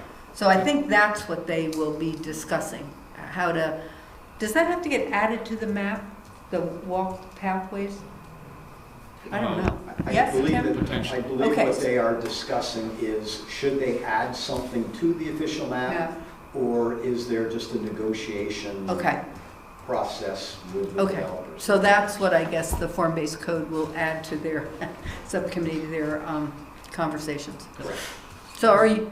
As long as that doesn't impede the process of getting these permits, which it sounds like it can't. Is that a true statement? If the form-based code committee comes back and has some objection, can they present an impediment? To this? Yes. To this action tonight? Yes. No, Okay. I think They've already had. the they've already planning voted commission's already had 4-3. Right, right. They were just tasked with, okay, no road, we're not gonna buy it, so it Right. comes off the map, but we do want you to discuss and consider how we maintain that connectivity by foot or bike or both. And this Okay. will allow the stormwater pond application then to move forward, Okay. which we're dependent on as Yeah. well as many others. Dominoes. That's exactly right, it's a Okay, process. Let's Bing, go. I'm gonna start, ready for the vote? All in, Yeah. Megan, do you have anything to add? I just wanted to say that not having car access does not mean there can't be pedestrian and bike access. And I think that that is the most important thing for our city center. I really think that we have to be thinking in a forward way and not centering everything on the car. So I am, plus given, the topography of that piece of land, there's no reason to build a road there. So I am completely in favor of Great. voting for this. Okay, so all in favor? Aye. Aye. Aye. Great, thank you. And Thank thank you. you, Tim, for your Thanks, guys. information. Good. Okay, item 14, council discussion and possible action on a draft letter from the council to the members of the City of Burlington Council related to their approval of changes to Burlington zoning bylaws for the south end of Burlington, the E-LM zone. So, Megan Counselor, signed this really early. pardon me? Megan already signed it. I know, I have 2 minor edits, but anyway. And I already sent Megan my thoughts and I think a suggestion or 2, but, after our last meeting, we said it needed to be more factual and maybe less emotional and backed up, and Megan did a superb job at putting it in those words. I think I said, might be a little confrontational, but I'm not gonna be the one to make that decision. And that in general, it seemed like a very good starting point. So I'm good with it the last time I saw it, which Megan, you said was your final draft, right? Yes, I think that what I did is I just made it clear based on our conversation, David, that our request is to meet with them, and that's in the last paragraph. I think we can express our objections. I don't think it's confrontational. I think it's clear. I think that I have to be honest, I've talked about, this idea of having a big concert hall just across the street from our natural area with the cliffs. And these are people who have visited the park. These are international visitors. And they love the idea of using old hangar space as a concert hall. But to think that, we're going to be bringing in these young people at night next to a natural area that these young people are familiar with and where there are these high cliffs, it just seems like we're, inviting, natural selection to take place. And this is, I'm quoting actually, and I think that our objections are well-founded. It might be strong, but I think it's clear. And I think that it's just, they've been talking about how a very famous person, this was in France, and got high, and, jumped off a cliff.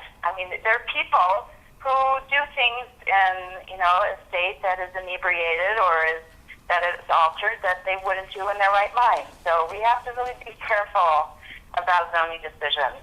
And that's not even discussing the impacts with regard to access, what it means for Queen City Park neighborhood and all these things. So I think that I couldn't say anything less than object. I really think that if they were planning this, if there was a hangar on Tank Street, I would say, amen, that sounds wonderful. But across the street from Red Rocks Park, I have to object. But yet, in the last paragraph, based on my conversation with David, the request to discuss this with them was not clear enough, so I tried to make it very clear that we really want to get together and discuss and find a solution.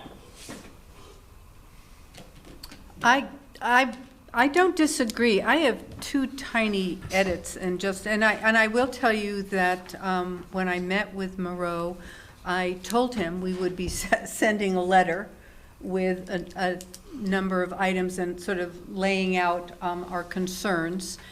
And he wasn't surprised, and I also underscored that we were very interested in working out the differences and solutions to the issues that have been identified, the very real issues that have been identified by both South Burlington residents as well as his own residents.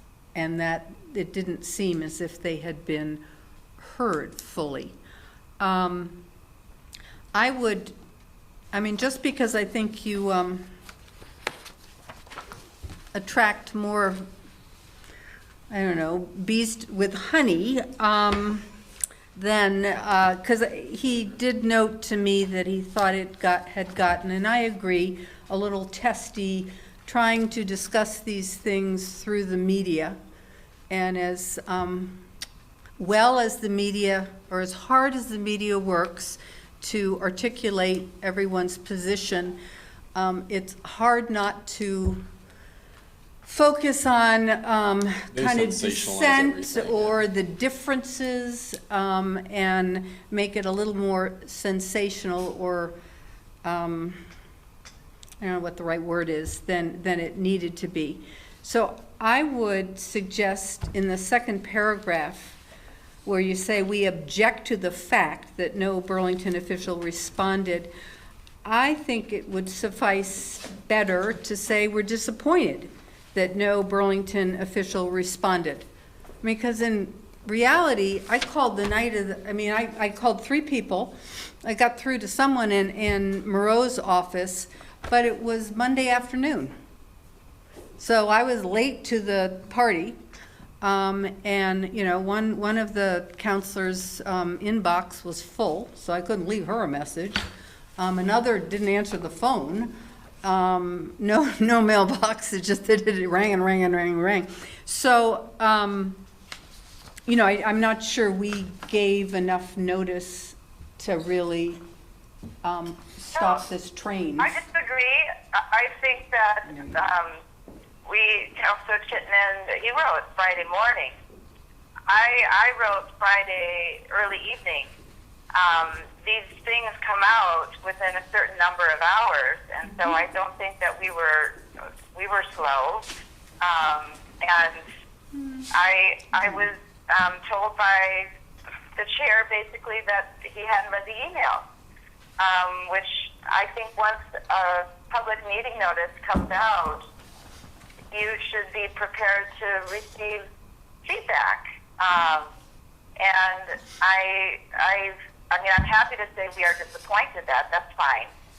But I am more than disappointed. I think that, yes, we're not, in full-time paid positions, but yet we are public officials, and we have our contact information made available to the public for a reason. We have, so many days notice prior to public meetings for a reason. And when at least 2 of us reached out, within 3 days plus prior to the meeting, and to receive no reply, I find that objectionable. I think you've made that really clear in the press, and I'm just thinking, this is a letter from our council, and I think it ought to be respectful and open the door to communication, and I don't know, just not be quite as demanding. Megan, I think if So the other word I want to add is in the last paragraph, and just insert as a result, the South Burlington City Council respectfully requests to meet with you. What does it say now? Just requests to meet with you. Okay, so I'm Megan, trying to, open the door, not I think, slam it closed. Megan, I think your points are firm and appropriate, but I think these 2 edits will probably get us further than the more stern language, for lack of a better way. I don't think we're going to lose a thing by changing those couple of words, and I think we may gain a little bit by doing that, no matter how we, strongly any of us might feel. I think Helen's right, that this indicates that our disappointment, and that we have some respect, and I think that will work more in our favor. So I think I don't think we're going to lose a thing. So I think we should make those changes, and then get the letter out, on which you've done a fabulous job. Great job pulling the letter together, Megan. Oh, I agree. Well, I think thank you. it's very Absolutely. clear. And And I Kevin has a copy of the letter. He can certainly, and you can certainly, make alterations to the letter. I would sign with the disappointed and the respectfully added. That's fine. I just wanted to answer too about the media. What I want to repeat is we do not work full time for the city council. That these are volunteer positions. I have a full-time job. In addition to my full-time job, I'm a full-time mother. And so if I missed the 3 or 4 articles that came out in the press since last January, I apologize for not being more aware, but I have a full-time job and I am a full-time mother. And so I try to read the paper often. I miss those articles. And I have to say that this was, when I read those articles and I see the city council, that this was considered a done deal. And I think that it had to be, I think, made clear that one, these people, these residents, who I don't think that they were heard, to be quite honest, that they should have that opportunity to be heard. And when I see that, it doesn't feel there's so much momentum behind this, I think that the media is there to serve, kind of the David and the David and Goliath paradigm. And these are Davids fighting, not only Burlington, but also Burton. I mean, these are giants. And I understand the excitement behind this project. Like I said, if this was on any other, street outside of the south end, I wouldn't have said anything. It is primarily because of its location and because of the players that there had to be a pushback. And it had to be, I think, to some degree, indicating the seriousness that, at least as I see it, the seriousness of this location. In order for that momentum to kind of go down, for people to think. I don't think people actually thought about Red Rocks. I don't know how much people thought about the police situation. And I think these are serious things. So if I pushed back, I feel that I was doing a public service, and I will not apologize for that. And I don't see it as grandstanding. I realize the mayor used that word, but I think that the media is there to make sure that there are members of the public who normally would not have a voice, who normally cannot take on these big players, for them to be able to communicate and to gather some kind of momentum behind, another opinion that is, I think, important to be heard. So I just want to make that clear as well. Megan, that's really clear, and you made that really clear in the letter, which is so well crafted, and I think we're, in my mind, with those couple of word changes, so we're not adding unnecessary fuel to the fire. I think we're good to go, and let's get on with it. And thank you. I agree. So, let's go. So, I move to approve the letter with the 2 amendments that Chair Reilly suggested. Second. any further discussion? I think the letter is too long, and if it were me, I would shorten it to 1 page. And my only comment is that Burlington controls their own zoning. We don't control their zoning. To inject a little bit of reality into this, I really think we can't have any effect on that use, right? But the residents in Red Rocks who live in Burlington will have an opportunity to participate in that conditional use permit process through the DRB, right? So I think it's a good idea to ask for a meeting. I think that's an excellent idea to voice the concerns of the Queen City Park residents. But all of the verbiage in here having to do with VSA this and VSA that has no bearing here at all. We're really talking about trying to get neighborhood concerns, right, about things that are real, such as traffic, noise, and possible entry into the park to be addressed by the city council and the DRB in terms of that conditional use permit. Those are the hard fact things that we want to talk about. Any other type of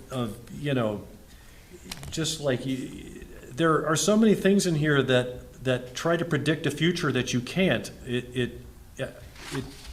I'm just gonna say, I'll vote yes on it, right? But if it were me writing the letter, it wouldn't look like this. All right? And Okay, I did invite everybody to give me feedback, and the reason why the statute is cited is because what I watched was the July 1st meeting, everyone wanted to have it documented or something that wasn't just opinion. And all I basically did was take our letter and add the statute that supported that those opinions matter.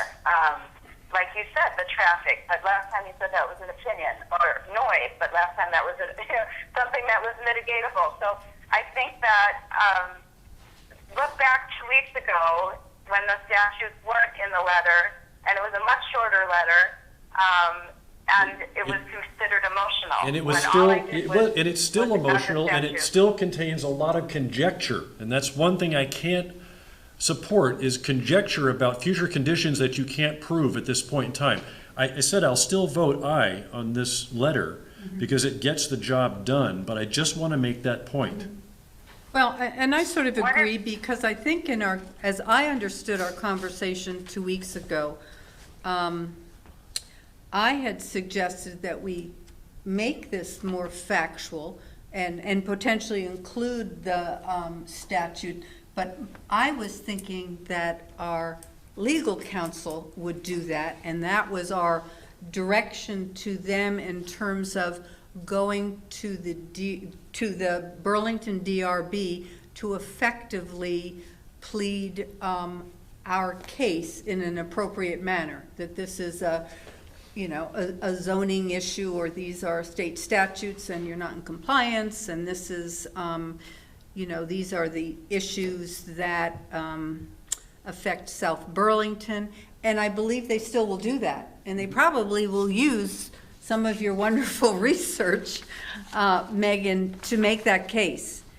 So I sort of agree. We could have simply said, we're unhappy, there are 3 big issues, we'll be before the DRB with the specifics, but these are issues that we want to sit down and talk to you about and allow our residents and potentially your residents to have a bigger say in how this impacts their Quality of life. their quality of life. And it just is a question of when you make that case.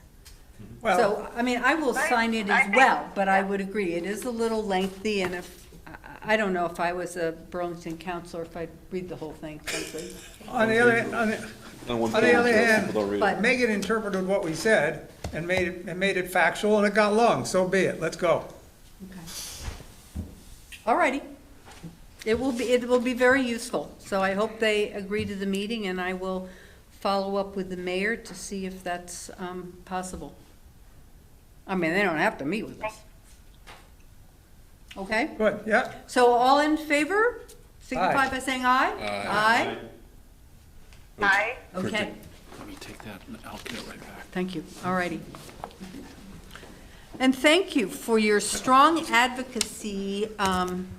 I really do admire it. I really do. Okay, number 15.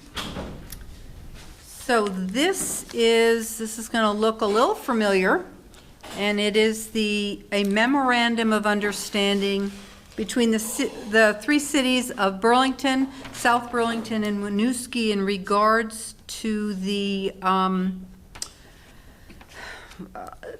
Burlington International Airport and the noise compatibility program and R3 communities. And as you recall, it was probably 2 years ago, and we sent a much shorter version, and it was rejected by Burlington, and they sent back something that we said, this does nothing that we asked for. And in our meetings with Moreau over time, we've slowly pulled together some different language. Burlington's design was to sort of articulate the whereases, and they were updated to reflect the current state of dates and noise maps and that kind of thing, as well as other specifics. And then they articulated things that the city of Burlington would do, what the city of South Burlington shall do, and what the city of Winooski shall do. At our last meeting with Moreau, we talked about this extensively, Christine Lott and myself, and we agreed that this was almost okay. There were a couple things that needed to be worked on, and the mayor agreed to take that council back and to develop some language and get back with us. We're meeting, we have a date set at the end of August. And hopefully at that time, we might have a draft that all three councils could approve. But I thought it was important to share this with you, not for a vote tonight, but for some feedback. One of the things that the mayor is going to work on, the language, is something that Christine and I both pressed for. If you recall, originally we said we wanted to have the veto right of any plan that was submitted if we didn't agree with it. And they wouldn't go along with that. But what the mayor is going to consider with whomever he works with in the city is that the final submittal of the plan, before it's submitted to the FAA, both our city council and Winooski's would get a chance to read it, because that doesn't happen now. We're on these advisory committees, and the public makes comments, and the city makes comments, and they get posted, but they don't necessarily always get incorporated. So this would give us a chance to look at what they actually heard with our recommendations and what they put together in language requesting whatever the program might be for sound mitigation to the FAA. And we would be able to say, no, time out, that's not what we said, or we didn't agree to that. So that language, I hope, will get inserted. We did include language that makes certain, and actually it was an interesting conversation with the mayor when we talked about this 10% match, because the numbers are incredible, what this potentially could cost to deal with housing in Winooski and some of the housing in South Burlington for insulation. For insulation, yeah. And a 10% match makes it, I mean, if it's $64 million a year, that's a pretty large match for the people who have been affected by the noise to then pay to get it fixed when it wasn't their noise. And he hadn't thought about that or sort of put it in that perspective, that 10% of $64 million for 5 years is a huge chunk of change. It's a couple cents on everybody's tax bill. So I think we made some headway with actually educating the mayor about our perspectives and our concerns about the program and the limitations. We also talked a lot about aviation rights, and he's also going to consider, we sort of have language in here, but maybe upping the language with, you know, if the noise really changes substantially and we need to do another noise map, that those homes that get insulated the first time around at, say, I don't know, 70, and then all of a sudden we have I don't know, an extra 20 F-35s taken off and landing, and they need to use afterburners, and all of a sudden the noise map, the 70 gets fatter, not longer and skinnier, that they might have a second bite at the apple, because right now they can't.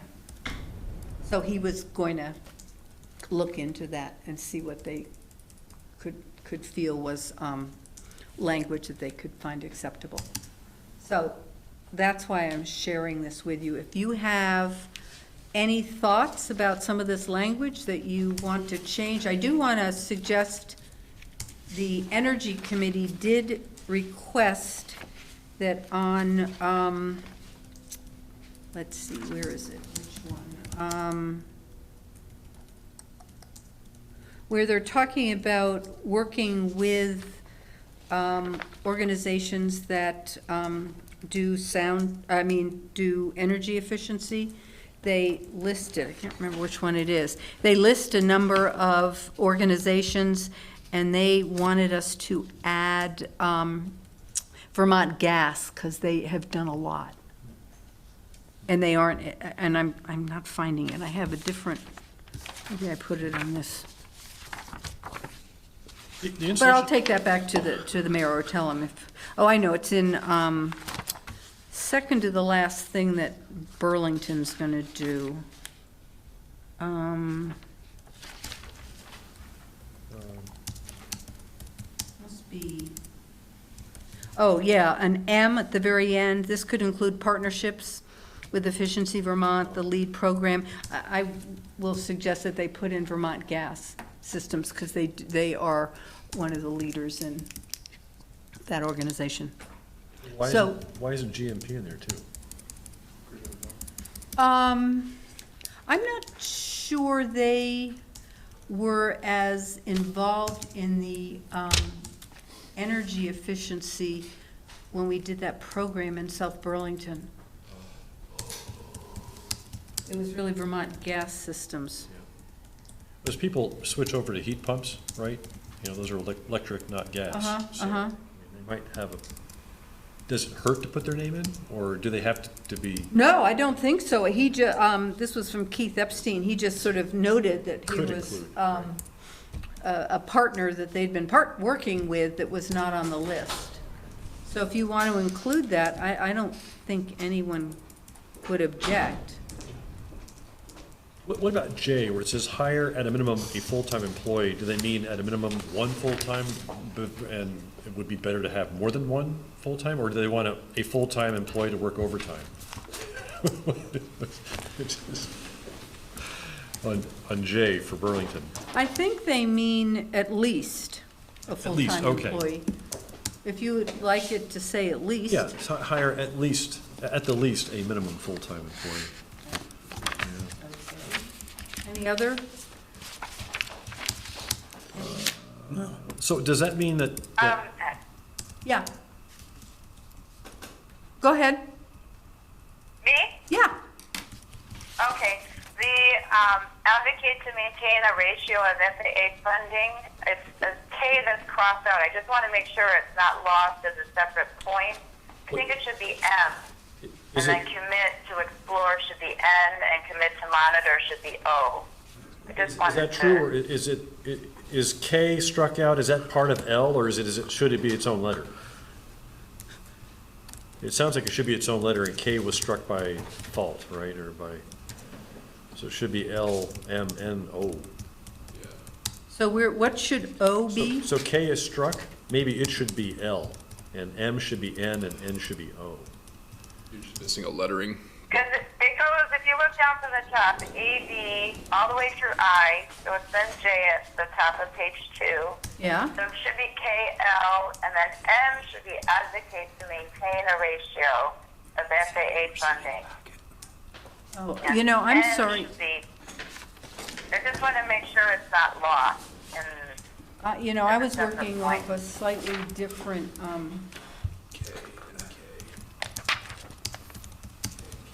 oh, H-I-J-K. Oh, I see, yeah.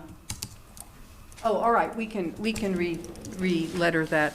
I'm sorry, I'm working on one that, I don't know, is it slightly different than yours, I guess. Okay. And Tim, you had another thought. No. It was the minimum full-time employee. Did you Yeah, get that? I got that at least, yeah. I agree with Megan, because I wasn't sure whether the struck K was a continuation of the L, but it looks like it's its own letter, so. So got we that. should re-letter those. Yeah. Okay.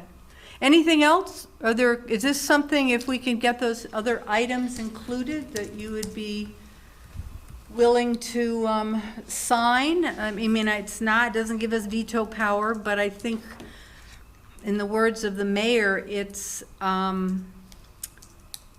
it binds us to a process and commits us to that process, understanding that he can go away, we can go away, and other councils or mayors will have, may have different ideas. So we can't make this in perpetuity, but if you have an MOU that sets a process in place, then at least you have something to reference and maybe apply some pressure to the next set of leaders who may see the world differently. And I mean, my understanding is that this is the process that they're supposed to follow with the public comment, coming from our board. Is it the new process? Because to me, this is. Well, I think a new process would be if they agree to let both communities or councils review the plan before it's submitted and make final, comments. I mean, they will and can submit whatever they want, but if you have a public process, it seems to me we have better grounds to really make us stink if through all our advisory committee meetings and conversations, we said we don't want any homes bought out, and then the plan goes in and it says we're going to buy out homes. You know, we have a leg to stand on. At least we can go to the finance board or the council and say, Burlington Council, and say that isn't what any of the earlier drafts said. Yeah, because my understanding is that is the process, and it's not giving us veto powers. That would be new. Right. But I mean, I'm happy to have the process spelled out, but I think it is the process. And to be quite honest, I think that our resolutions of when was it, 2017? I'm not. That kind of woke up the FAA to the fact that they maybe weren't following the process, where they gave us that input, the opportunity, and then actually sat in on meetings and took it seriously. So I'm happy to have it spelled out. But what I see as new here is asking for the $64 million per year, really asking for the money. And then asking for the Winooski, the commissioner, the airport commission. Those are two new points, which I think are perfectly fine. I think what our big ask is really that money, is getting the money for our residents to have the noise mitigation. Do we want to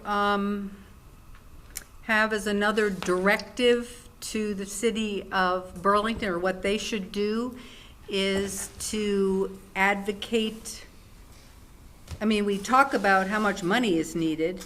Do we want to spell out, and we want you to advocate with the congressional delegation to get that money in the budget, the federal budget, so it can come through? I think that's big. Yeah, I think that's big, and that's important, and that we need to make that crystal clear.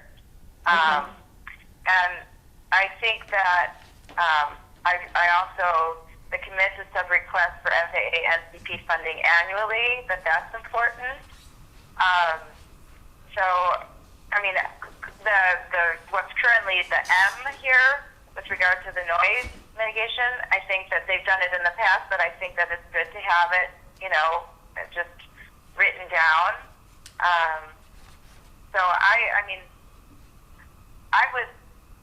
guess, does it have in here, just like we put into our letter, that the noise compatibility program, should we say it twice, is updated with every new NEM? Because that's something, Helen, that you had added to our letter as feedback to the, the NEM.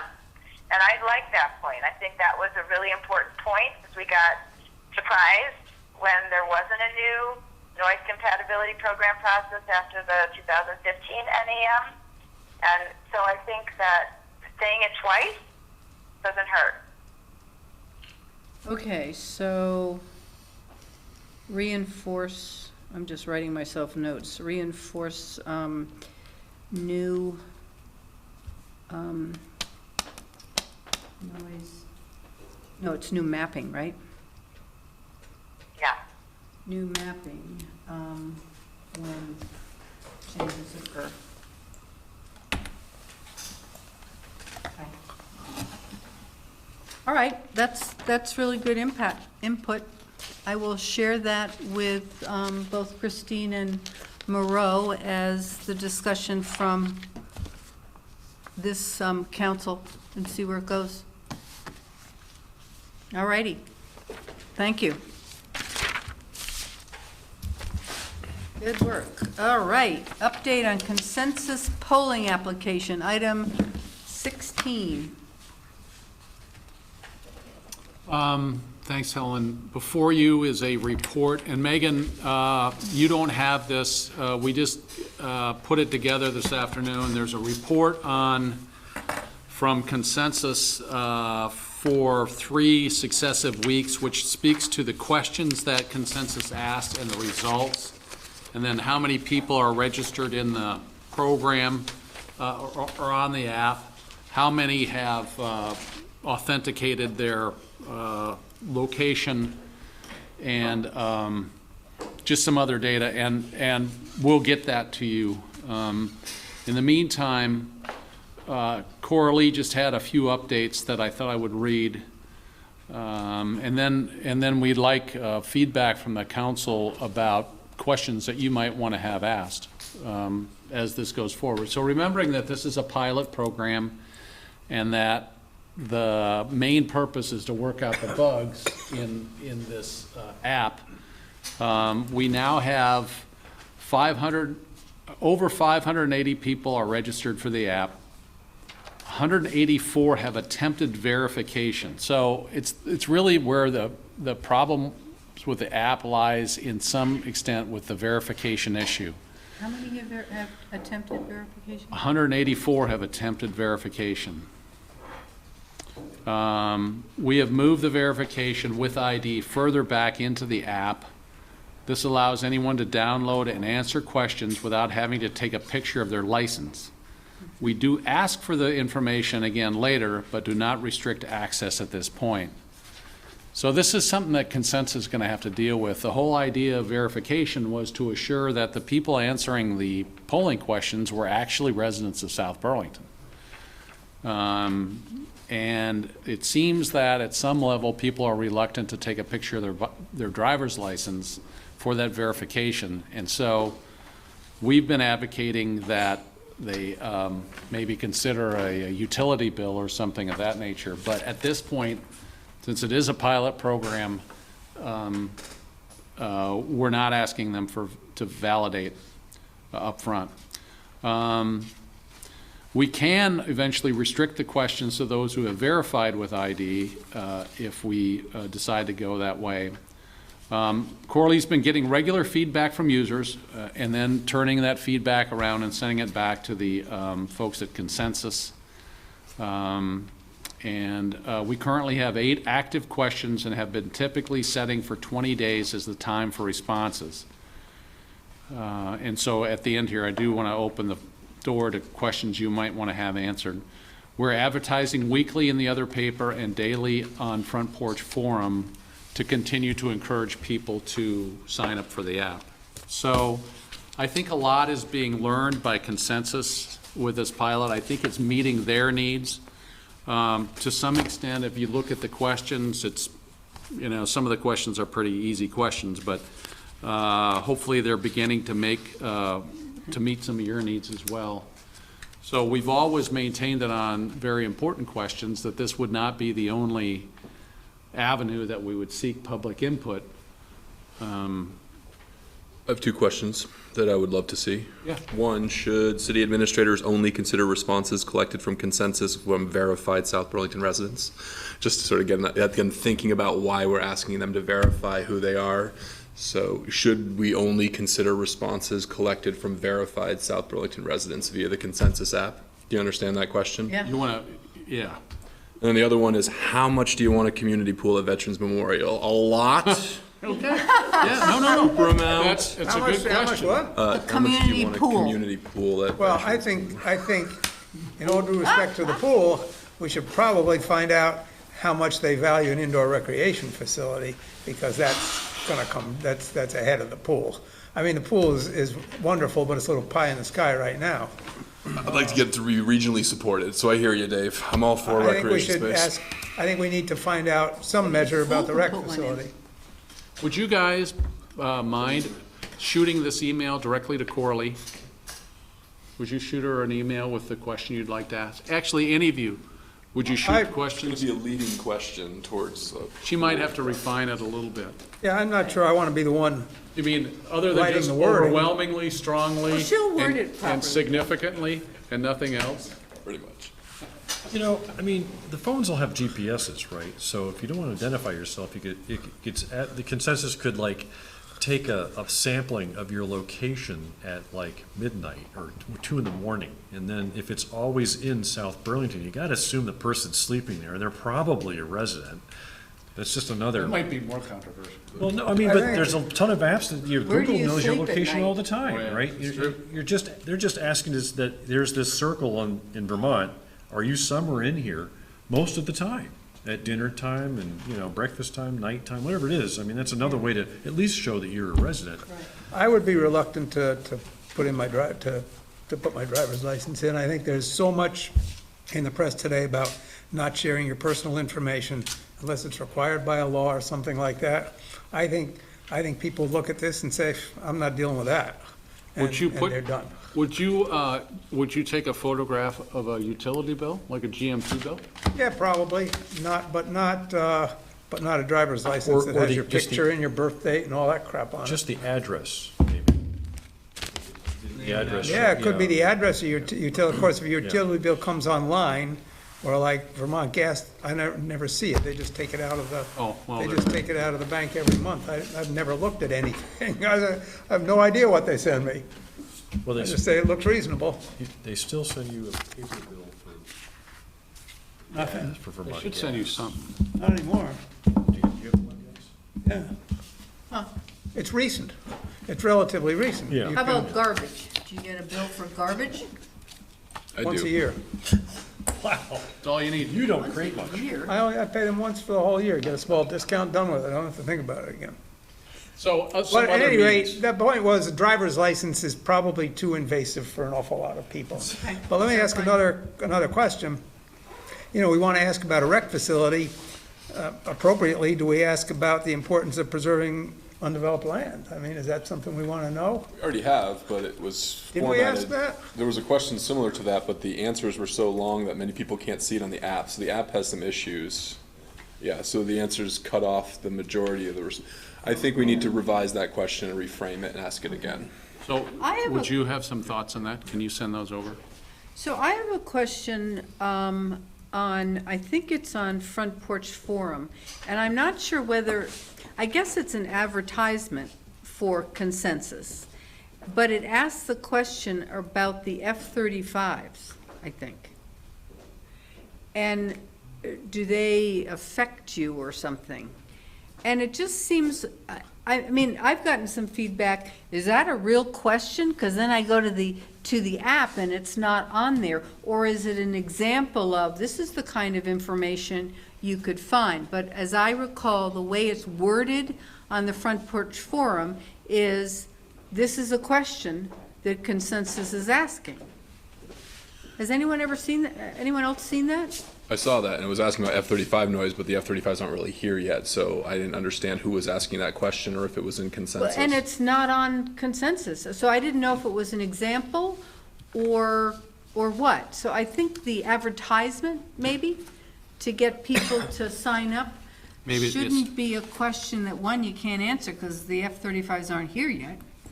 And two, it's not a question you're answering, you're asking. This is what people see in consensus, and you can see where it cut off the 3 answers. So they can't even respond accurately. Oh. Yeah. So it's nonsensical in how you ask the question on mobile apps, but that's being worked out. It's a pilot. So I mean, you could certainly tell Coralie if she wants to use that as an example, then say, consensus in the future could ask questions such as, We'll confirm that that's what it is. yeah, yeah, people thought, it's just someone asking this on Front Porch Forum. So I just think we have to be careful about that.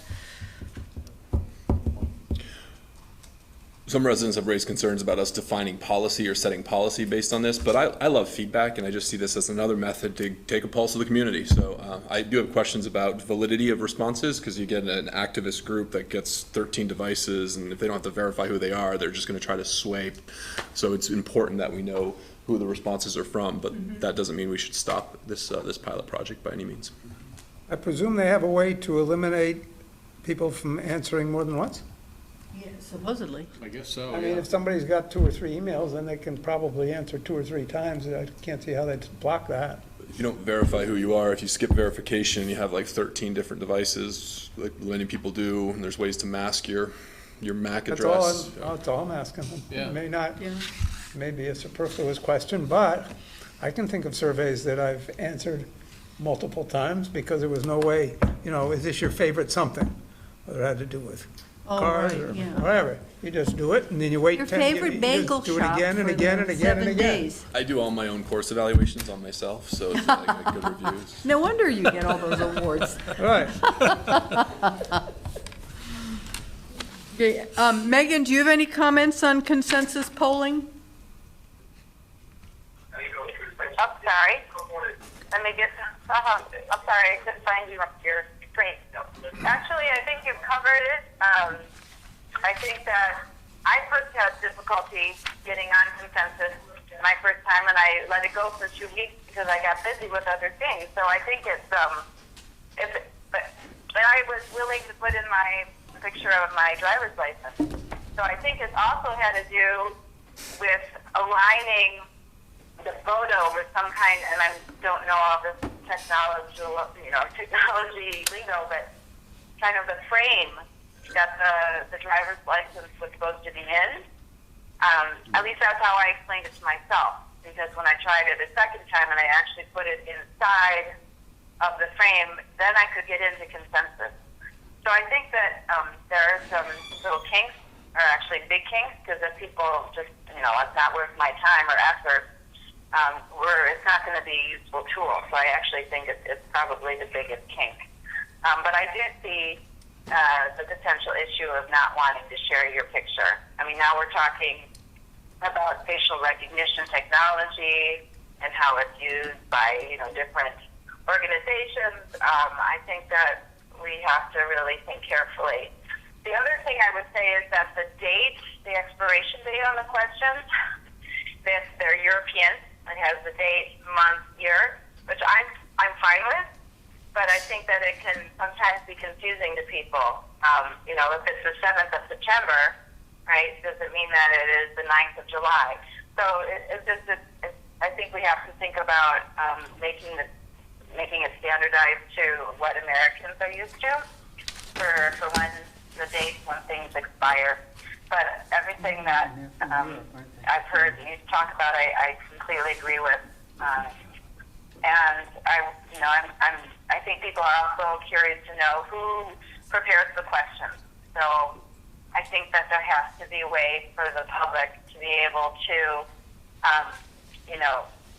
have a conduit in terms of what kinds of questions or if these are useful questions and are not. And I'm not sure that contacting Coralie is the best way for us to rely on. So there might need to be kind of an email, maybe on the Front Porch Forum ad, where you can, have any feedback or issues, and it's something that not only Coralie sees, but I would like to see them personally. I mean, we've had some people reach out to us individually, but I think that we need to have, I'd like to have more, I'd like to see what Coralie has received, but I'd also, I think there needs to be a sense that this is going to somebody that the community knows. I think a lot of people know Coralie, but it's usually committee members, not necessarily members of the public. So I think we have to really be careful about gaining that trust from the community. And so just making it clear where these questions are coming from, who's reviewing the feedback, what is, what's the appropriate way to sign on, and actually to make sure that more people get engaged. I think those are three big trust issues that we have to really think about too. Okay. All righty. So is that it for consensus? Do you have what you need, Kevin? Yep. Okay. Item 17, update from council members on committee assignments. Tom, do you have a committee assignment? Sure, a few. So I know I said I was not going to be chair of the Green Mountain Transit Board, but after speaking with other Green Mountain Transit commissioners, whose opinion I respect, and talking to the board, I did sign up and was reelected. But I said I would only do it for 6 months, but I'm resigning as chair December 31st. But I am still chair as the Green Mountain Transit Board, and happy to do it. It's my favorite board. Sorry, guys. It's just they have free coffee and it meets at the right time. So they're my favorite board. Do they have a pool too? I might get more riders. Have an Uber pool. An Uber pool, right. Other than that, the GMT was in the press, and I don't know if you read the articles or not, but we did take an action last Monday. It was unanimous by the board after meeting for 2 hours in executive session, and we have put our general manager on paid administrative leave while we conduct an investigation, and it's into a personnel matter. It does nothing to do with finances. I updated Kevin the day of, so I hope that you all feel that you're adequately informed, and that's as much information as I can share at this time. Okay. TDR committee has not met. Michael's trying to find a time that's good for everybody. There's a lot of travel going on right now for vacations, so there's not a date set for the next meeting. Okay. Megan, do you have any IZ open space update? I think, it was after the last meeting. We had an open space committee meeting, and we, again, are just really refining how to weight the most important kind of data that we're evaluating in order for things to rise to the top.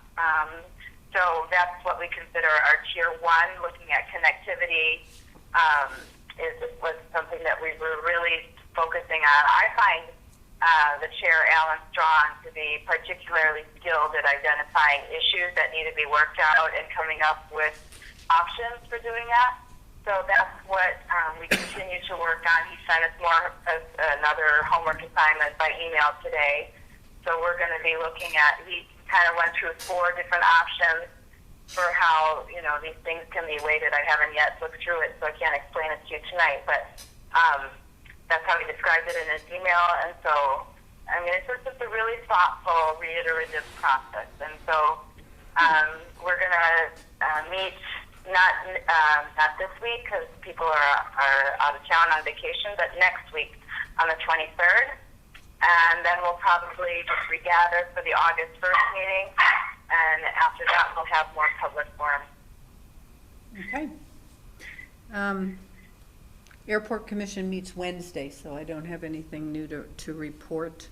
We haven't had a Channel 17 meeting, but we certainly, I've been kept up to date with some of the conversations at the federal level, and what is it, the FCC? I don't know, I can't remember what it is, but that controls all the telecommunications.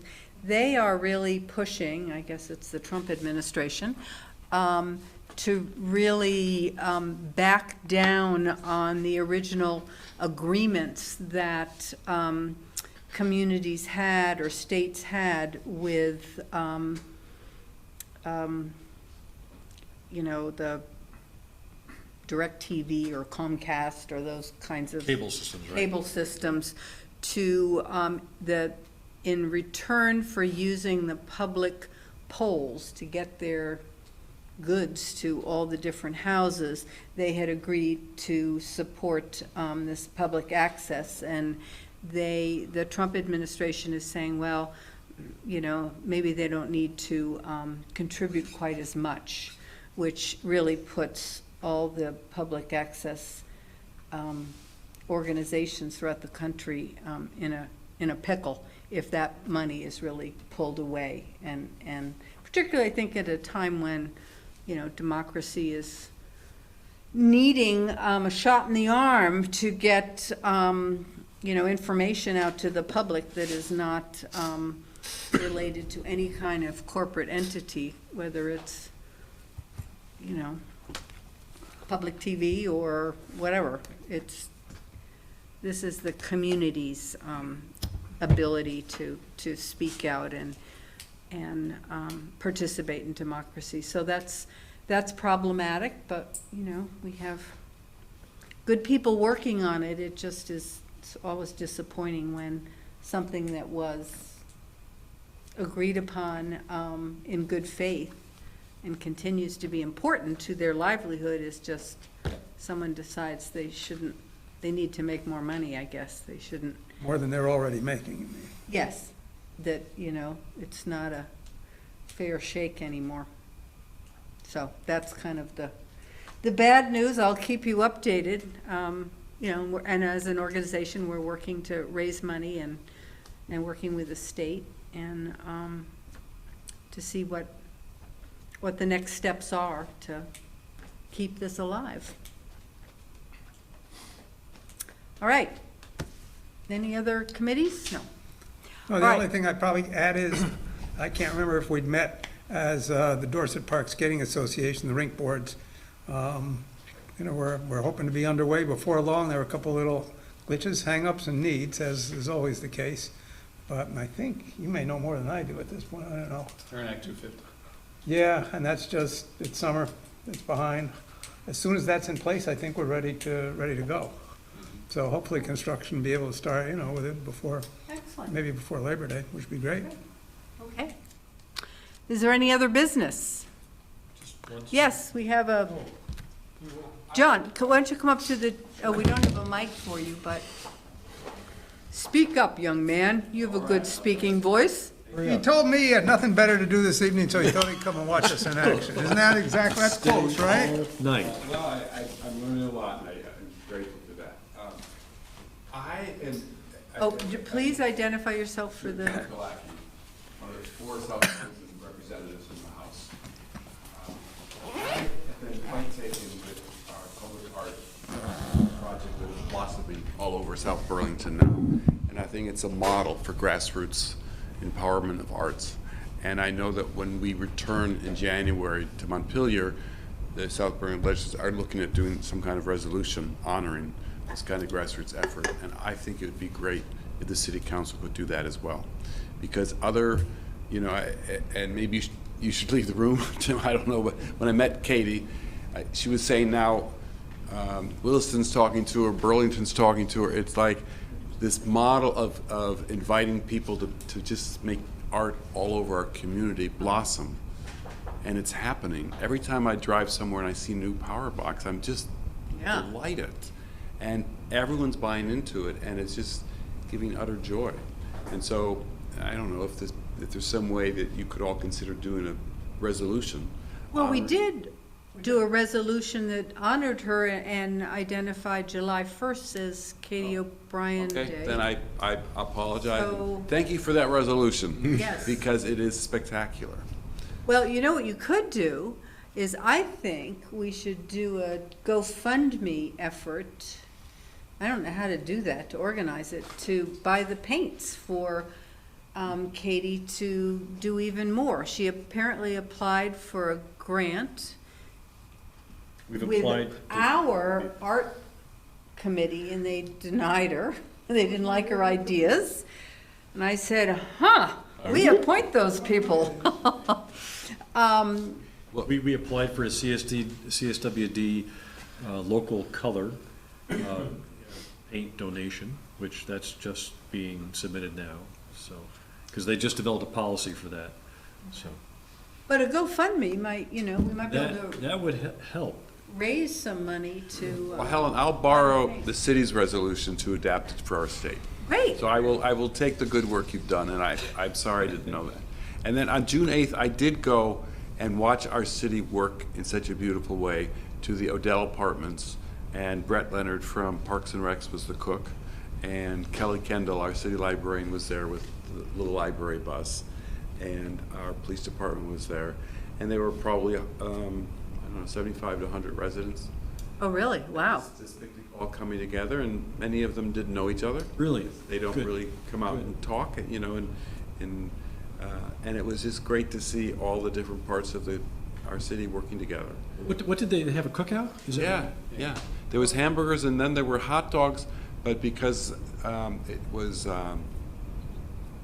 wasn't beef. No, it wasn't pork in the hot dogs, because they wanted to make sure that they were culturally sensitive to all the different religious affiliations about not eating pork and stuff. And it was just, and there were games being played and stuff, and it just, was very special to see that everybody out having a good time, all the families. Well, that certainly is an area for programming that the Rec and Parks Department have identified as a shortfall in our ability to fund more of those activities, that's a housing congregation of people that is ripe for more programming to meet some of their And needs. Champlain Housing Trust organized it. They also did it at Dorset Apartments earlier, about a month before, so they're being very intentional of, all parts kind of working together to build community. Great. So, Good, well, I'm all glad. right. Well, I'm sorry I didn't know about the resolution, but I'm sure thrilled about this artwork. Yes, so am I. Yeah. And if any of you haven't been to Dorset Park, or Veterans Memorial Park, 3 sides of the bathroom building, I don't know what you call it, it's not a bathhouse, it's a bathroom house, have been decorated, and it's fabulous. It's so fun, so. How many dollars worth of paint do you need to do? About $20? I got $20 right now. You're gonna start a GoFundMe? I'll start it. It's an online thing. Yeah. Yeah, it's but an how online many one. dollars Yeah, I'll worth have of to go paint do you back need? and assess I mean, what if it's the a usage couple of has $100 been. worth of paint, and it's for the benefit of South Burlington, we should be able to find a couple of $100 somewhere and buy the paint. Mr. I don't think we have to go to Mr. GoFundMe for something Crawford makes like donations that. when he comes across somebody painting. What? Well, I think if you formalize it with GoFundMe, these people Yeah. make thousands of dollars. I mean, you could really pay for the program and then some. I'll have to ask my wife what the current usage rate is and how much is Yeah. left, and how many more boxes to go, to understand that, so. Yeah. Okay, thank you. There's no other business? Oh, sorry, excuse So me. there were 2 things in the warrants. One was an advisory agreement with Hickok and Boardman. Do you know what that was? For $5,500? How much was it? 5,500? So that's our human resources annual contract with Hickok and Wardman. They come in to actually do training for us here. And they actually put on programs that they sponsor as well that we can go to, and are a resource for us to contact them with different human resources needs. So we've had that probably about 3 years now. Oh, okay. Very valuable. And there was a victim payment? Yes. If it's personal, I don't want to know about it, but. It is personal, it's part of the CJC, and it's basically a pass-through from the state. Okay.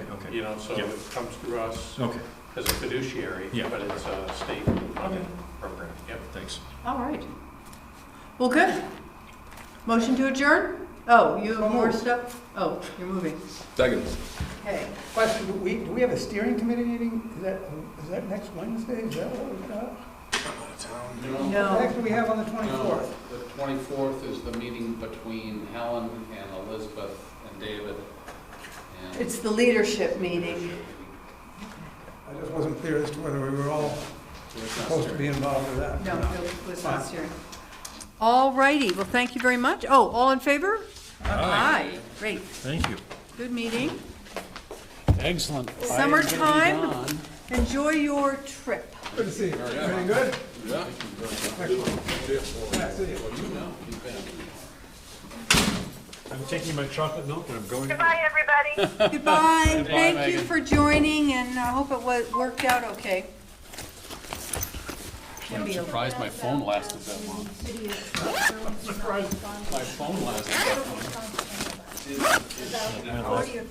House bill, we did have a statewide register list.